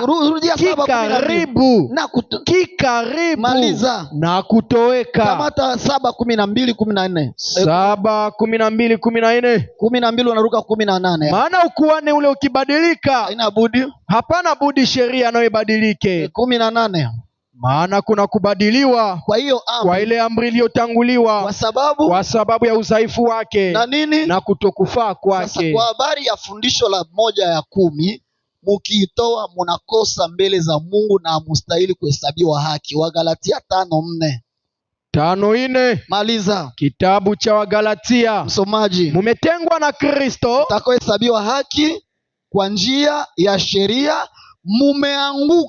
Mumetengwa na Kristo, ninyi mtakao kuhesabiwa haki kwa sheria. Ndio mumeanguka na kutoka katika hali ya neema. Zaka haiko na Yesu hakuitoa na mitume hawakuitoa, ndugu zangu. Asante. Na haiko mshahara ya watumishi. Asante. Mada ni je, Mkristo anapaswa kulipa zaka? Mwalimu amefundisha kwamba Mkristo hapaswi kulipa zaka. Sasa mwalimu, una dakika 10 ya kuonyesha kwamba Mkristo anapaswa kulipa zaka. Kwa hiyo njoo utetee, na walio wengi hapa ni Wakristo. Unajua kutoa pesa pia sio, hakuna ambaye pia nadhani ambaye anataka kutoa pesa, au nyinyi mnataka kutoa pesa. Kwa kama sio kutoa pesa, wote tusitoe. Na kama ni kutoa, basi tujue kwamba tunapaswa kutoa. Kwa hiyo kama sio kutoa, nadhani wote hakuna atakayenuna, wote tutafurahia kutokutoa. Mwenyekiti, tukupe dakika. Ndio, sina upendeleo. Ninachosema kwamba kama hatupaswi kutoa, hata mimi pia nikipata raki yangu, ndio nikipata raki yangu nisitoe, maana mimi mwenyewe nisipendi kutoa, ila kama ni sheria kutoa, tutoe. Karibu. Mimi ndio mwenyekiti. Mwenyekiti hana ruhusa ya kuingiliwa, ila mwenyekiti ndio anaelekeza.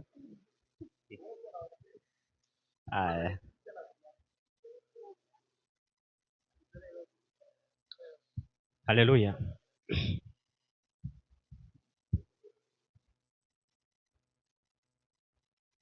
Wakorintho wa kwanza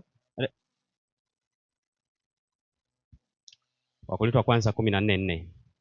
14:4 Wakorintho wa kwanza nasema, yeye anenaye kwa lugha ya kwa kujijenga nafsi yake. Acha hiyo. Soma Wagalatia 1:6.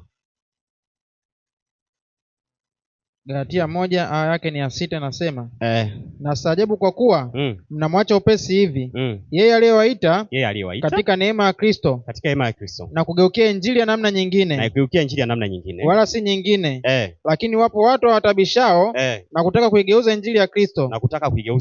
Lakini ijapokuwa sisi au malaika wa mbinguni atawahubiri ninyi injili yoyote isipokuwa hiyo tuliyowahubiri, na laaniwe. Kama nilivyotangulia kusema, ndio, na sasa nasema tena, ndio, mtu awaye yote akihubiri ninyi injili yoyote isipokuwa hiyo mlioipokea, na alaaniwe.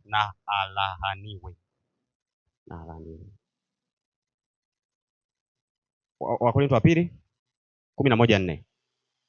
Wakorintho wa pili 11 yake ni 4, nasema maana yeye ajaye akihubiri Yesu mwingine ambaye sisi hatukumhubiri, au mkipokea roho nyingine ambayo msiyoipokea, au injili nyingine msiyoikubali. Inatosha. Msomaji na mfundishaji amekuja hapa kiufupi tu, anafundisha tu Yesu mwingine, Yesu ambaye hakutoa zaka, Yesu ambaye alivunja Sabato, Yesu ambaye alikula nguruwe, na ambaye kwa mujibu wa Torati kusurubiwa kwake ilikuwa ni haki yake. Kwa sababu anayeivunja Torati anatakiwa aangikwe juu ya nini?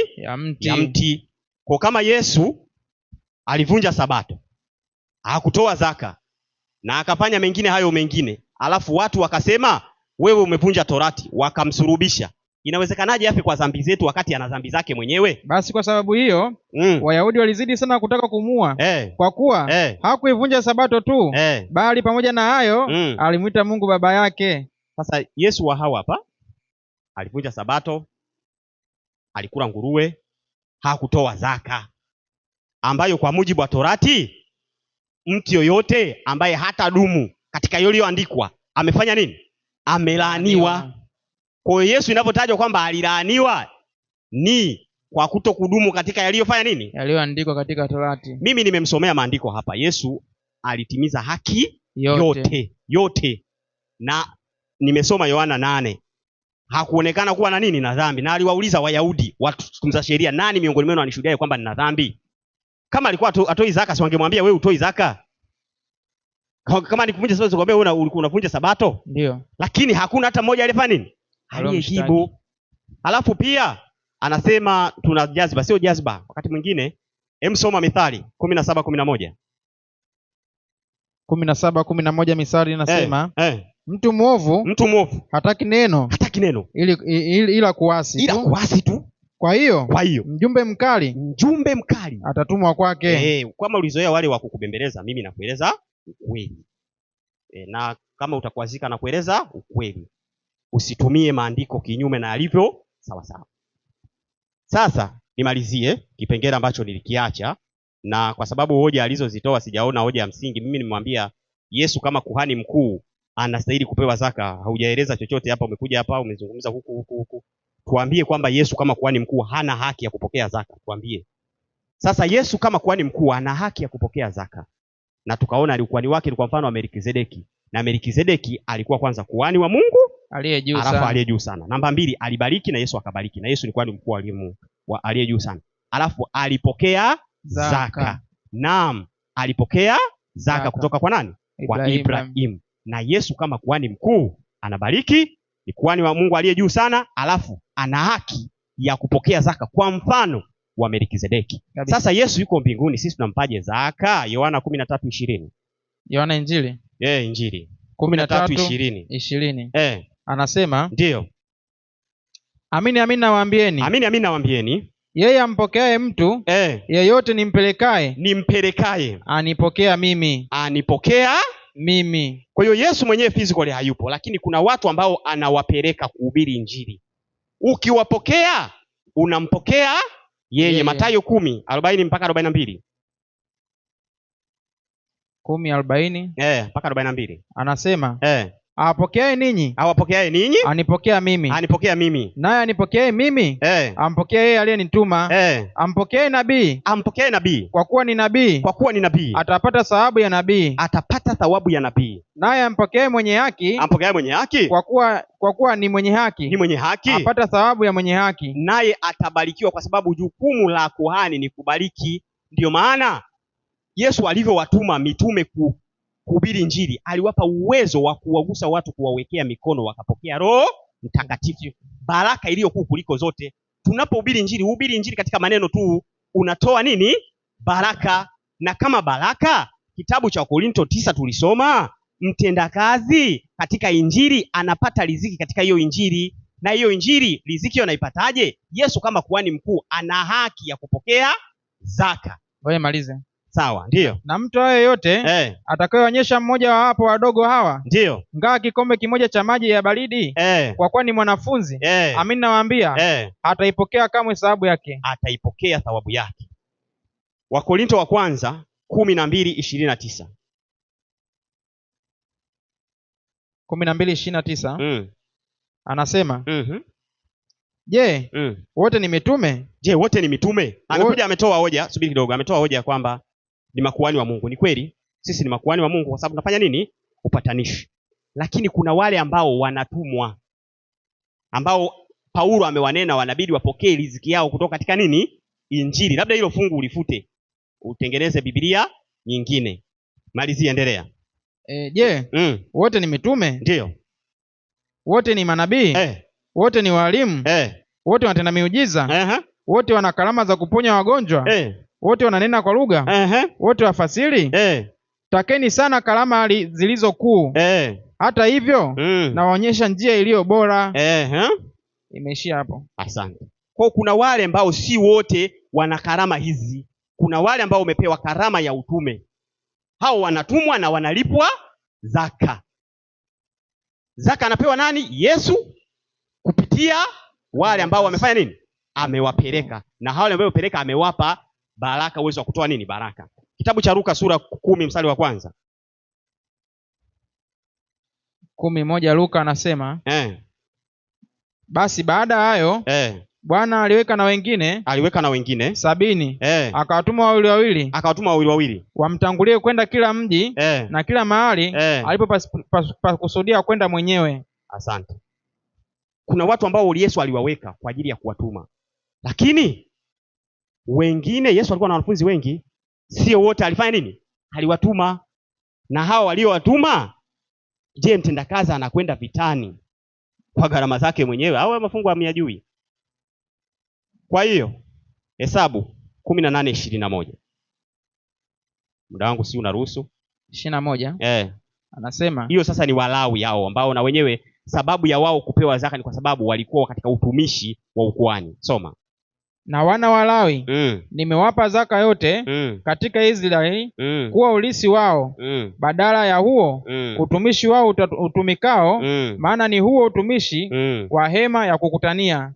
Walipewa zaka kwa sababu ya nini? Ya utumishi. Rafiki huyu anakwambia hatutakiwi kutoa zaka kwa sababu ipo katika Agano la Kale. Na mimi nakwambia sisi hatutoi zaka sawa sawa na Agano la Kale. Labda Agano la Kale wewe unalolielewa labda ni tofauti na sisi tunaokuambia. Torati ilitolewa miaka 400 baada ya nini? Ya ahadi. Wagalatia 3:7. Sisi ni wana wa nani? Wa Ibrahimu. Walisi sawa sawa na nini? Na ile ahadi. Baba yetu kama alitoa zaka kwa kuhani Melkizedeki, sisi tunatoa zaka kwa kuhani Kristo mwana wa Mungu. Mfano wa Melkizedeki.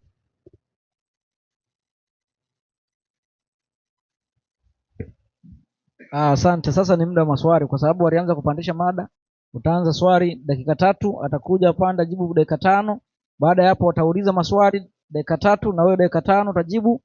Baada ya hapo swali la kwanza, swali la pili, kila upande, mada tutakuwa tumemaliza. Msomaji? Niko. Nisomee Mwanzo sura 14 mstari wa 19. Anasema akambariki akasema, Abrahamu na ubarikiwe na Mungu aliye juu sana. Abarikiwe na Mungu aliye juu sana. 20 hapa Mwanzo 14 yake ni 20 anasema ahimidiwe Mungu aliye juu sana aliyewatia adui zako mikononi mwako. Abrahamu akampa fungu la 10 la vitu vyote. Asante. Soma 28:22. Mwanzo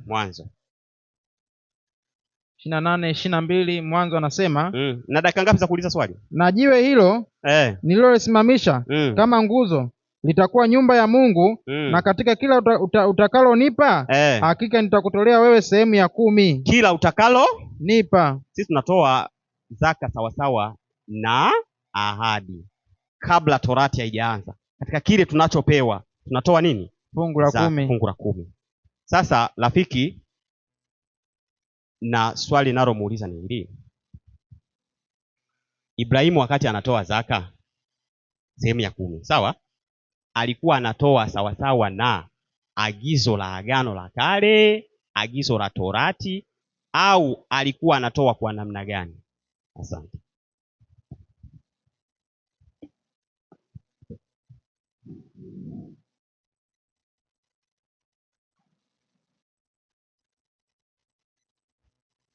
Bwana Yesu asifiwe. Kwanza tunashukuru sana kwa walimu wote wanaopita hapa. Tunashukuru pia kwa nafasi tumepata ya kujibu swali. Dakika zangu ndugu yangu nizitumie kabisa. Nitasoma andiko 2 kwanza kabla sijaenda mbali, sababu mwalimu aliyepita alimaliza mada kusema kwamba hawatoi kama sheria ilivyosema, kwa kuwa sheria ilimalizika wakati wa Yesu kadiri ya usemi wake. Nadhani ni vile ndio hivyo, maana Yesu alikamilisha sheria yote. Sasa ile habari ya kutoa ni fungu la 10 kama Walawi, ile ilimalizika, ila inatakiwa itolewe sasa kama Ibrahimu alivyotoa kwa Melkisedeki. Nafikiria ni hivyo. Sasa twende kwa Mwanzo 17 10 yake, kisha urudie kwa Wakorintho, kwa Galatia 5:1. Changamka ndugu. 17:10 kitabu cha Mwanzo. Twende mbio. Biblia inasema hivi. Hilo ndilo agano langu utakalolishika. Hii ndiyo agano yangu utakayoishika kati ya mimi na wewe, na uzao wako baada yako, na uzao yako baada yako. Kila mwanaume wa kwenu ndiyo atatairiwa. Ndiyo, mtatairiwa nyama ya magovi yenu. Na jambo hilo litakuwa ishara ya agano kati ya mimi na ninyi. Malizia. Mtoto wa siku 8 atatairiwa kwenu. Simama. Maki ile ilikuwa agano ya Mungu. Rudia kwa Galati nimalizie. Kitabu cha Wagalatia ili tumalize mara moja. Wagalatia ngapi? Kamata Wagalatia 5:1. Katika ungwana huo Kristo alituandika huru. Ndiyo. Kwa hiyo simameni, wala msinaswe tena chini ya kongwa la utumwa. Twende kabisa. Tazama. Mimi Paulo nawaambia ninyi ya kwamba mkitairiwa. Sasa tohara aliipewa Ibrahimu, na Paulo anasema kwamba ninabambia kama mkitairiwa Kristo afaidie neno. Kwa hiyo kama Ibrahimu alitoa fungu la 10 na tohara akaifanya, na amesema kwamba kwa hizo sheria hatutakiwe tena. Kwa hiyo anasema kwamba tunatakiwa kutoa tu sawa Ibrahimu alitoa. Maana yake na tohara nao tuifanye kama Ibrahimu. Nadhani ni hivyo kabisa. Ila Paulo anasema kwamba tohara mwenye atatairiwa hafai tena, Kristo amfalie nini? Kitu. Wakati ni amri yenye Mungu alipatia Ibrahimu. Haleluya. Amen. Lakini ili tuendelee na funza watu, kwa Wagalatia anasema kwamba sisi ni watoto wa muungwana. Sinadhani ni vile kabisa. Ambaye mtoto wa muungwana ni mtoto wa nini? Wa ahadi, ambaye ndiye nani? Isaka. Isaka alitoa wapi fungu la 10? Hapo hakuna. Kwa hiyo kama sisi ndio watoto wa ahadi, na kama Isaka sisi watoto wa ahadi, hatutoe nini? Cha 10. Lakini sasa kwa kupana majibu kamili, rudia kule kwa Waebrania 7:1 yake. Katika 7:1 kitabu cha Waebrania. Changamka mbio. Biblia inasema hivi. Katika 7:1 tusome katika jina la Yesu Kristo. Kwa maana Melkisedeki huyo ndio mfalme wa Salemu, ndio kuhani wa Mungu aliye juu, aliyekutana na Ibrahimu alipokuwa akirudi katika kuwapiga wafalme, ndio akambariki. Ambaye Ibrahimu alimgawia sehemu ya 10 ya vitu vyote. Baraka ambayo Melkisedeki alibariki Ibrahimu, Melkisedeki alipatia Ibrahimu nini? Mkate na nini? Na divai. Afu nina swali. wale ambao wanasema kwamba tutawapatia cha 10 kama vile anasema kama Melkisedeki, tunapowapatia fungu la 10 wanatupatia mkate na divai, wanatupatia na divai. Kwa hiyo hata kutoa kama Melkisedeki hawezi. Twende tafsiri ya jina lake kwanza. Twende ndugu yangu. Mfalme wa haki. Kwanza alikuwa mfalme wa haki. Tena mfalme wa Salemu. Tena alikuwa mfalme wa Salemu. Maana yake mfalme wa amani. Malizia. Hana baba. Kwanza asikuwe na nani? Hana baba. Kwa hiyo ni wakati wa Melkisedeki hataweza, sababu anayetakiwa kupokea asiwe na nani? Hana baba, hana mama, hana wazazi, hana mwanzo wa siku zake wala mwisho wa uhai wake. Kwa habari ya Melkisedeki hiyo inapita kabisa, kwa kuwa nimeonyesha kwamba hata Paulo alisema kwamba mkitairiwa tohara yenu amfalie Kristo, wakati tohara ilipewa nani? Ibrahimu. Sawa. Sasa tuangalie kanisa tunatakiwa kutoa wala hatutakiwa kutoa. Kamata ile kitabu ya Matendo ya Mitume 2:42. Matendo ya Mitume ndio 2:42, yani 42. Wakawa kidumu katika fundisho la mitume, ndio, na katika ushirika, na katika kumega mkate, malizia, na katika kusali. Kila mtu agaga na hofu. Ajabu nyingi na ishara zikafanyika na mitume. Ndio. Na wote walioamini walikuwa mahali pamoja, na kuwa na vitu vyote kwa shirika. Walikuwa na vitu vyote shirika, wakiuza mali zao, ndio, na vitu vyao walivyokuwa navyo, malizia, na kugawia watu wote kama kila mtu alivyokuwa na haja. Walimpatia tu mchungaji? Hapana, walipatia kila mtu kadiri na haja aliyokuwa nayo. Wakati cha 10 ni ya nani? Ya mchungaji pekee. Hiyo imefika, ameelewa tayari. Simama, ni muda wako wa kuuliza. Kama ulikuwa bado unataka maelezo, uliza alafu utaendelea.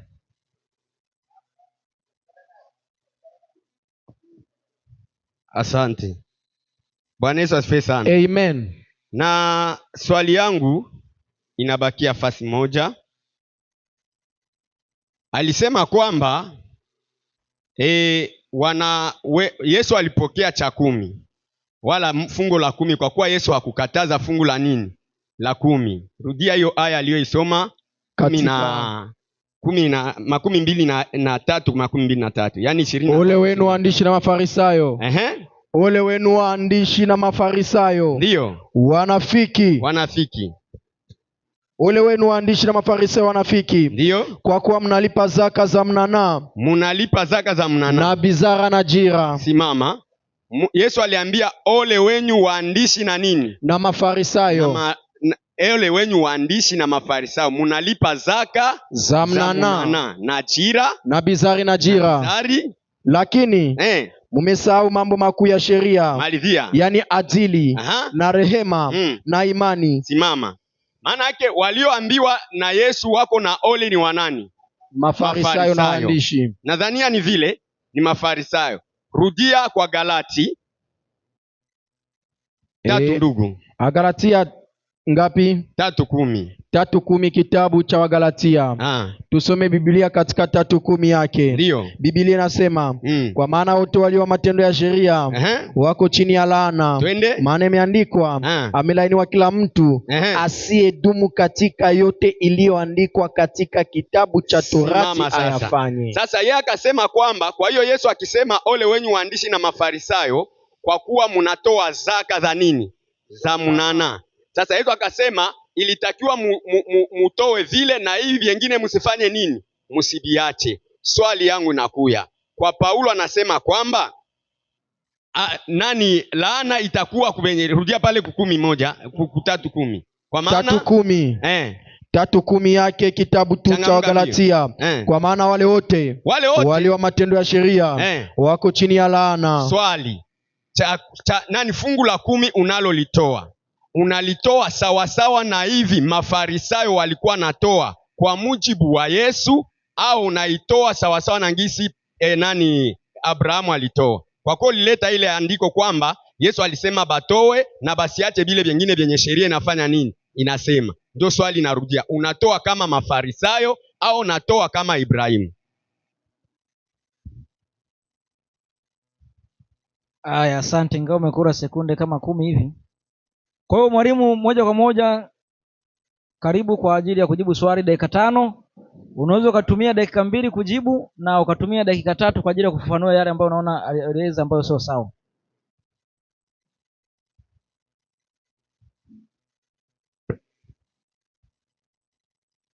Asante. Halo? Niko. Hem, tusomee kitabu cha Mathayo sura ya 5 mstari wa 43. 5:43 Mathayo anasema. Nenda mpaka 44. Mmesikia kwamba imenenwa, umpende jirani yako na umchukie adui yako. Lakini mimi nawaambia, wapendeni adui zenu, waombeeni wanaowaudhi. Asante. Yesu amesema tusiwapende tuwapende adui zetu na tuwaombee wanaotuudhi. Imenenwa kwamba mpende jirani yako. Si ndivyo ilivyonenwa kwenye Torati? Ndio. Yesu hajaibadilisha. Yeye amefanya nini? Ameiongeza. Sawa? Ndio. Mathayo 23:23. Sawa?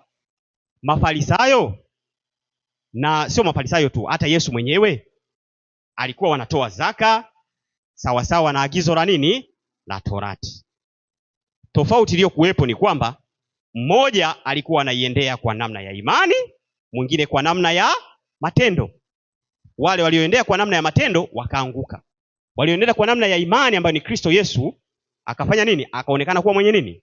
Mwenye haki. Sasa huwezi kusema kwa sababu kwamba Torati imesema mpende jirani yako kama nafsi yako, kwa sababu tu imesema Torati, eti nikimpenda jirani yangu kama nafsi yangu basi nimeitii Torati, kwa hiyo ndipo kwenye matendo ya nini? Ya sheria. Hiyo utakuwa uelewa wako utakuwa mdogo. Na huwezi kusema kwamba kwa sababu zaka imenenwa kwenye Torati basi nikiitoa nimeshika Torati. Uelewa wako utakuwa ni nini? Ni mdogo. Ni mdogo sana. Nimekwambia tofauti kinachobadilika katika amri ya zaka. Kwa sababu ile sheria ilikuwa complete ya Torati, inaeleza zaka itoleweje na apewe nani. Na hiyo sheria kwenye Waebrania inasema ukuhani ukibadilika, hiyo sheria nayo inafanya nini?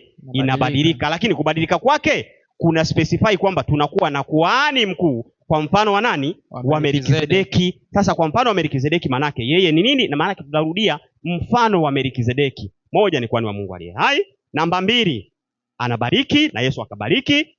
Namba 3 akapokea zaka na Yesu anapokea nini? Zaka. Na tukasoma kwenye fungu la 7:7 kwamba mkubwa mdogo ubarikiwa na nani? Na mkubwa. Na kama Yesu ni mkubwa, ana haki yake ya kupokea zaka. Ya kupokea nini? Zaka. Anapokea zaka kwa mfano nani? Wa Melkizedeki. Hiyo ndio ilikuwa concept yangu. Lakini nikauliza swali na ambalo msomaji hapa amekuja akasoma huko lakini hajalijibu. Nimemuuliza swali hivi. Ibrahimu alikuwa anafanya kwa agizo la Torati yale yote aliyoyafanya? Sawa sawa? Lakini hakufanya nini? Hakujibu. Amekuja hapa akazungumzia mada ya tohara ambayo mimi sitaki nifundishe kwa sababu mada ya tohara nayo kama mnataka tuweke mada ya tohara muilete tu tutaijadili. Sawa, hiyo sitaiweka. Lakini ukisoma Wagalatia 3:17 nimesoma hili andiko na mfundishaji naye hakupita. 3:17 Wagalatia. Nisemalo ni hili. Agano lililothibitishwa na kwanza na Mungu. Lililothibitishwa kwanza na Mungu. Torati ilitokea miaka 430. Baadaye aliitangui hata kubatilisha ile ahadi. Haibatilishi ile nini? Ahadi. Ile ahadi aliyopewa nani? Ibrahim. Soma 29 hapo Wagalatia 29. Inasema anasema na kama ninyi ni Wakristo, basi mmekuwa uzao wa Ibrahimu. Mmekuwa uzao wa nani? Ibrahimu. Na warithi sawasawa na ahadi. Na sawasawa na ahadi. 3:7 Wagalatia. 3:7 Wagalatia. Anasema fahamuni basi ya kuwa wale walio imani hao ndio wana wa Ibrahimu. Hao ndio wana wa nani? Ibrahimu. Kwa kama Ibrahimu alivyompa Melkizedeki zaka, sisi tunampa yule ambaye anakuwa kuhani kwa mfano wa Melkizedeki, tunampatia nini? Zaka. Mje hapa mtuambie kwa nini tusitoe zaka. Na kwa kweli mmeishia kuwa na assumption. Rafiki alisema kwamba tuishie kwenye kilichoandikwa. kilichoandikwa hakielezi kwamba Ibrahimu alitoa zaka katika vitu vyote, wala hakielezi kwamba hakutoa. Kwa hiyo ukija kusema hakutoa, wewe unakuwa mwongo. Lakini mimi nikisema alitoa, nina shahidi kwenye Mwanzo, mtoto wake aliahidi kutoa zaka katika vitu vyote, kwa vyote valijifunza kwa baba yake. Asante. Sasa unaweza kusimama ukauliza swali kwa dakika 3. Kama utauliza kwa dakika 1 na ushereheshe dakika 2, unaruhusiwa pia. Kwa hiyo karibu kwa swali, mwalimu ujiandae kujibu ndani ya dakika 5. Aya.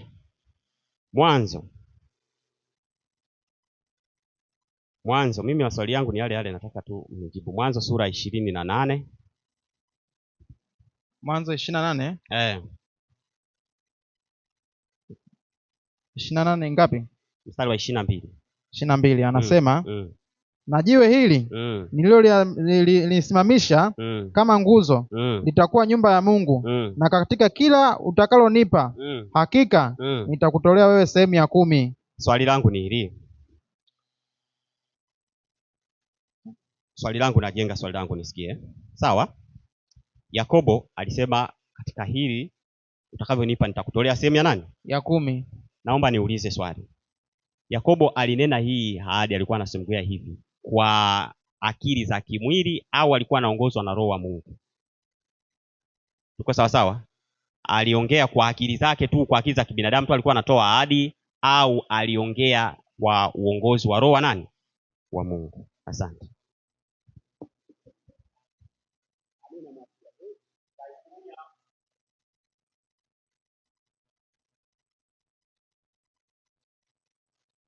Aya. Bwana Yesu asifiwe. Amen. Nafikiria kama jambo liko nzuri sana na mada yetu inaenda vizuri na ni jambo la msingi. Kwanza nirudie kwa andiko lile rudia kule kwa kamata andiko la Warumi 3. Warumi 3:19. 3:19 kitabu cha Warumi. Basi twajua ya kuwa mambo yote inenayo torati. Tunajua kama mambo yote inenayo torati huyanena kwa wale walio chini ya torati. Inanena kwa wale walio chini ya nini? Ya torati. Amen. Amen. Afu kwa mjibu wake anasema kwamba Mwanzo sio torati. Ndio gisi yeko nafaa nini? Iko nasema kwamba kitabu cha Mwanzo sio nini? Torati. Wakati alisema kwamba Ibrahimu alishika nini? Maagizo na amri na nini? Na hukumu. Na torati ni nini? Ni maagizo, amri na nini? Na hukumu. Kwa hiyo yote iliyoinena torati iliinena kwa wale walio chini ya nini? Ya torati. Sasa kamata ile 7:5, 7:6 kitabu Warumi tu. Warumi 7:6. Haya, Biblia inasema hivi. Tuseme basi torati ni dhambi? 7:6. Basi sasa tumefunguliwa katika torati. Kwa hiyo tulishafunguliwa kutoka katika nini? Torati. Katika torati. Tumeifia hali ile iliyotupinga. Na torati ile ilikuwa natupinga, sie tulishafunguliwa. Sasa anauliza swali, ule Yakobo aliwezaka sema ile maneno kwa roho ya Mungu au alisemaka kwa akili zake? Nadhani ni vile. Hakuna nabii mwalisemaka kwa akili yake. Manabii wote walisema kwa roho ya nani? Ya Mungu. Hata wale ambao walitoa zabihu walisema kwa roho ya nani? Ya Mungu. Ila mambo yale yote ilikuwa nini? Torati. Kamata kitabu cha Waebrania. Waebrania 11. Twende mbio. Basi torati. Basi torati. Kwa kuwa ni kivuli cha matakayokuwa. Kumbe angalia nani Yakobo anasema kwamba hapa kwenye nini atia hili jiwe itakuwa nyumba yako. Ile ilikuwa nyumba? Hapana. Na nyumba ya Mungu leo ni nini? Sisi. Nyumba ya Mungu ni sisi. Kwa hiyo ile yote ilikuwa nini? Kivuli. Kwa hiyo kama unasema kwamba alisema kwa roho yake wala kwa akili, kwa roho ya Mungu wala kwa akili yake, ilikuwa kwa roho ya Mungu, kwa kuwa alikuwa anatabiri mambo ya nini? Ya kivuli, ambayo ni ufunuo ambayo ilitakiwa ikuwe leo. Sasa kwetu anasema nini Paulo? Waebrania 13:15. 13:15. Changamuka kitabu cha Waebrania 13:15. Ndio. bali kwa njia yake yeye, na tumupe Mungu dhabihu ya sifa daima. Tumupatie Mungu dhabihu za sifa daima. Yani tunda la midomo. Kumbe zamani balikuwa natoa dhabihu. Kwa hiyo ukiangalia na Yakobo, baada ya kutoka kule kwenye alitokaka, aliendaka toa nini? Dhabihu. Akateketeza. Yakobo alipatiaka koani? Hapana. Alipatia mchungaji? Alipatia nabii? Alitoketezaka sadaka yake. Na tumupe Mungu. Hata wewe utoe hata kama nani? Kama Yakobo malivia. Na tumupe Mungu dhabihu ya sifa daima. Ndiyo. Yani tunda la midomo. Iliungamao jina lake. Malivia. Lakini msisahau kutenda mema na kushirikiana. Hii ndio neno ambao Mungu ametufunulia sisi kwa majira hii. Tusisahau kutenda nini? Mema. Msisahau kutenda mema na kushirikiana. Maana sadaka kama hizi ndizo zimpendezazo Mungu. Sadaka za kanisa kule nyuma tunaona mitume balikuwa shirika vitu vyote. Balikuwa na gawia kila mtu kulingana na nini? Na hitaji yake. Paulo anasema sadaka zinazopendeza Mungu ni kutenda mema, na tunatenda mema kwa nani? Kwa mchungaji pekee. Tunashirikiana siye bote kadiri ya shida zenye tuko nazo. Maana sadaka kama hizi ndizo zimpendezazo Mungu. Sasa siye tunatoka Kongo tunafika hapa. Sikutoa hata pesa yangu mfuko yangu. Sawa? Nilifika hapa kwa ushirika wa kila ndugu. Kila ndugu alileta mchango yake, nikafika wapi? Hapa. Na hizi ndizo sadaka zinazompendeza. Na ile ndio sadaka kupendeza nani? Mungu. Na mwingine akienda na mie kesho ninatoa na mie ninampatia na anaenda. Hii ndio sadaka kupendeza Mungu. Hakuna fasi kanisa wa Kristo walitoa fungu la nini? La 10. Wanaotoa fungu la 10 wako katika dhambi, na wanaopokea fungu la 10 wako katika dhambi, sababu hawana aya inayowaruhusu kwa hii agano. Mbarikiwe sana. Kwa ajili ya kuuliza swali dakika 3, na kama una cha kuongezea uliza ndani ya dakika 1, dakika 2 endelea, unaruhusiwa kuongezea. Kuna bakia swali moja tu. Bwana Yesu asifiwe. Amen. Haya. Narudia kidogo kwa swali langu. Kwa kuwa tusome Warumi. Warumi ile 11 yake. Warumi 11 yake. Ndiyo. Biblia inasema hivi katika Warumi 11. Ndiyo. Ndugu zangu, nitakayo sana moyoni mwangu na dua yangu. 3 mbio. Tunaenda mara moja. Kwa maana Kristo ni mwisho wa sheria. Kristo ni mwisho wa nini? Wa sheria. Rudia Galati 3:2-16. Wagalatia 2:16. Biblia inasema hivi katika 2:16. Ndiyo. Kitabu kinachoitwa Wagalatia. Ndiyo. Hali tukijua ya kuwa mwanadamu hahesabiwa haki kwa matendo ya sheria, ndiyo, bali kwa imani ya Kristo Yesu. Simama. Biblia nasema kwamba Kristo ndio mwisho wa nini? Wa sheria. Na Biblia nasema kwamba mwanadamu hahesabiwe haki kwa matendo ya nini? Ya sheria. Swali, fungu la 10 ni sheria au si sheria?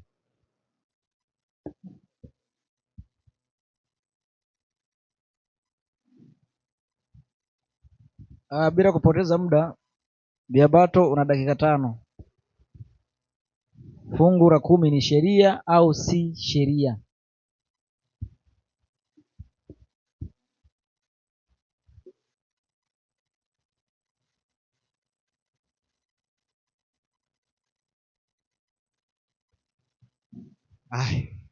Tuna kazi kubwa ya kufundisha. Sababu mtu akitaka kuwa mwalimu wa sheria alafu ajui vizuri anayoyafundisha, ukipata nafasi tu kidogo unafanya nini? Unamfundisha. Ndio, mimi dakika 5 ni nyingi mno. Wala sina haraka sana. Tulisoma Mwanzo sura ya 26 mstari wa 4 na wa 5. Hebu irudie. Mwanzo 26.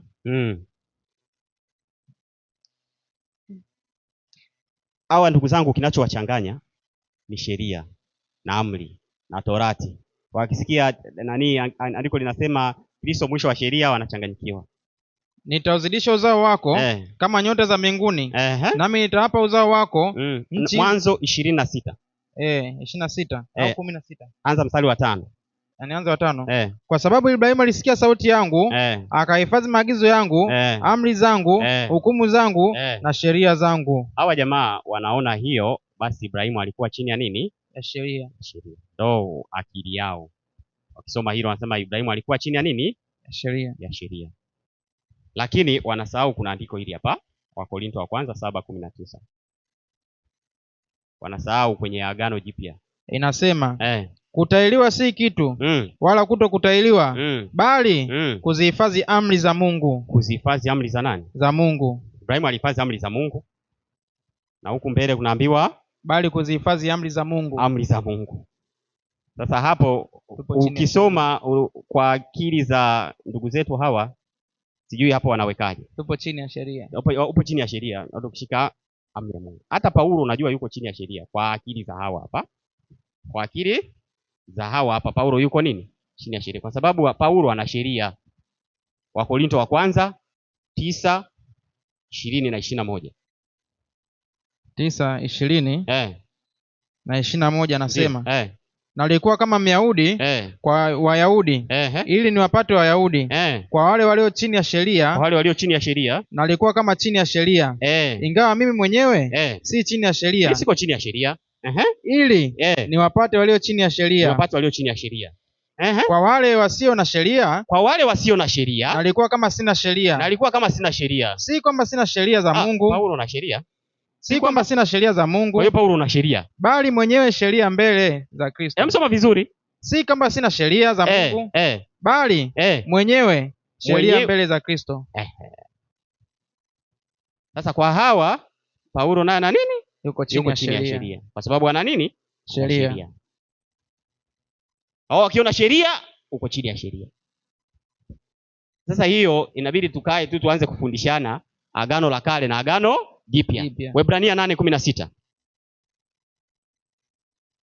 8:16 inaisha 13. Soma 10:16 labda. Waebrania 10:16. 10:16 Waebrania. Anasema hili ni agano nitakaloagana na baada ya siku zile, anena Bwana, nitatia sheria zangu mioyoni mwao. Atatia nini? Sheria zangu mioyoni mwao. Kwa hiyo atatia matendo ya sheria. Sheria zangu mioyoni mwao. Blaza, sheria, ukisikia sheria sio kila kinapotajwa sheria ndio matendo ya sheria. Hiyo uitukue tu ikusaidie hata unaposoma mbele. Sawa sawa? Sawa. Kwa zaka ni sheria. Lakini zaka kuwa sheria haifanyi kuwa matendo ya sheria. Hapana.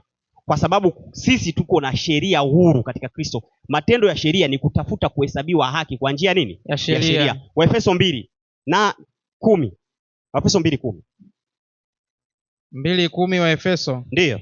Anasema maana tu kazi yake tuliumbwa katika Kristo Yesu. Tutende matendo mema ambayo tangia awali Mungu aliyatengeneza ili tuyatende nayo. Kwa kuna system ya maisha, kuna amri za Mungu ambazo alikuwa nazo Ibrahimu, ambazo Mungu alizitengeneza tuenende katika hizo. Ndio maana Yesu hata kuhusu Sabato anasema Sabato ilifanyika kwa ajili ya nini? Ya wanadamu. Kuna mfumo wa maisha ambao wale wanaookolewa wanaenenda katika matendo ambayo Mungu aliyatengeneza tokea awali waenende katika hayo. Ikiwemo utoaji wa zaka kwa ajili ya kazi yake, si kwa ajili ya sheria. Sio kwa ajili ya sheria, matendo ya sheria. Si kwa ajili ya kutafuta haki mbele za Mungu, kwa sababu haki tunahesabiwa kwa nani? Kwa Kristo Yesu. Hakuna mwenye mwili anayehesabiwa haki kwa matendo ya sheria. Hayupo. Awe Ibrahimu hakuhesabiwa haki kwa matendo ya sheria, awe Musa, awe Kalebu, awe nani, wote hakuna hawakuhesabiwa kwa matendo ya sheria.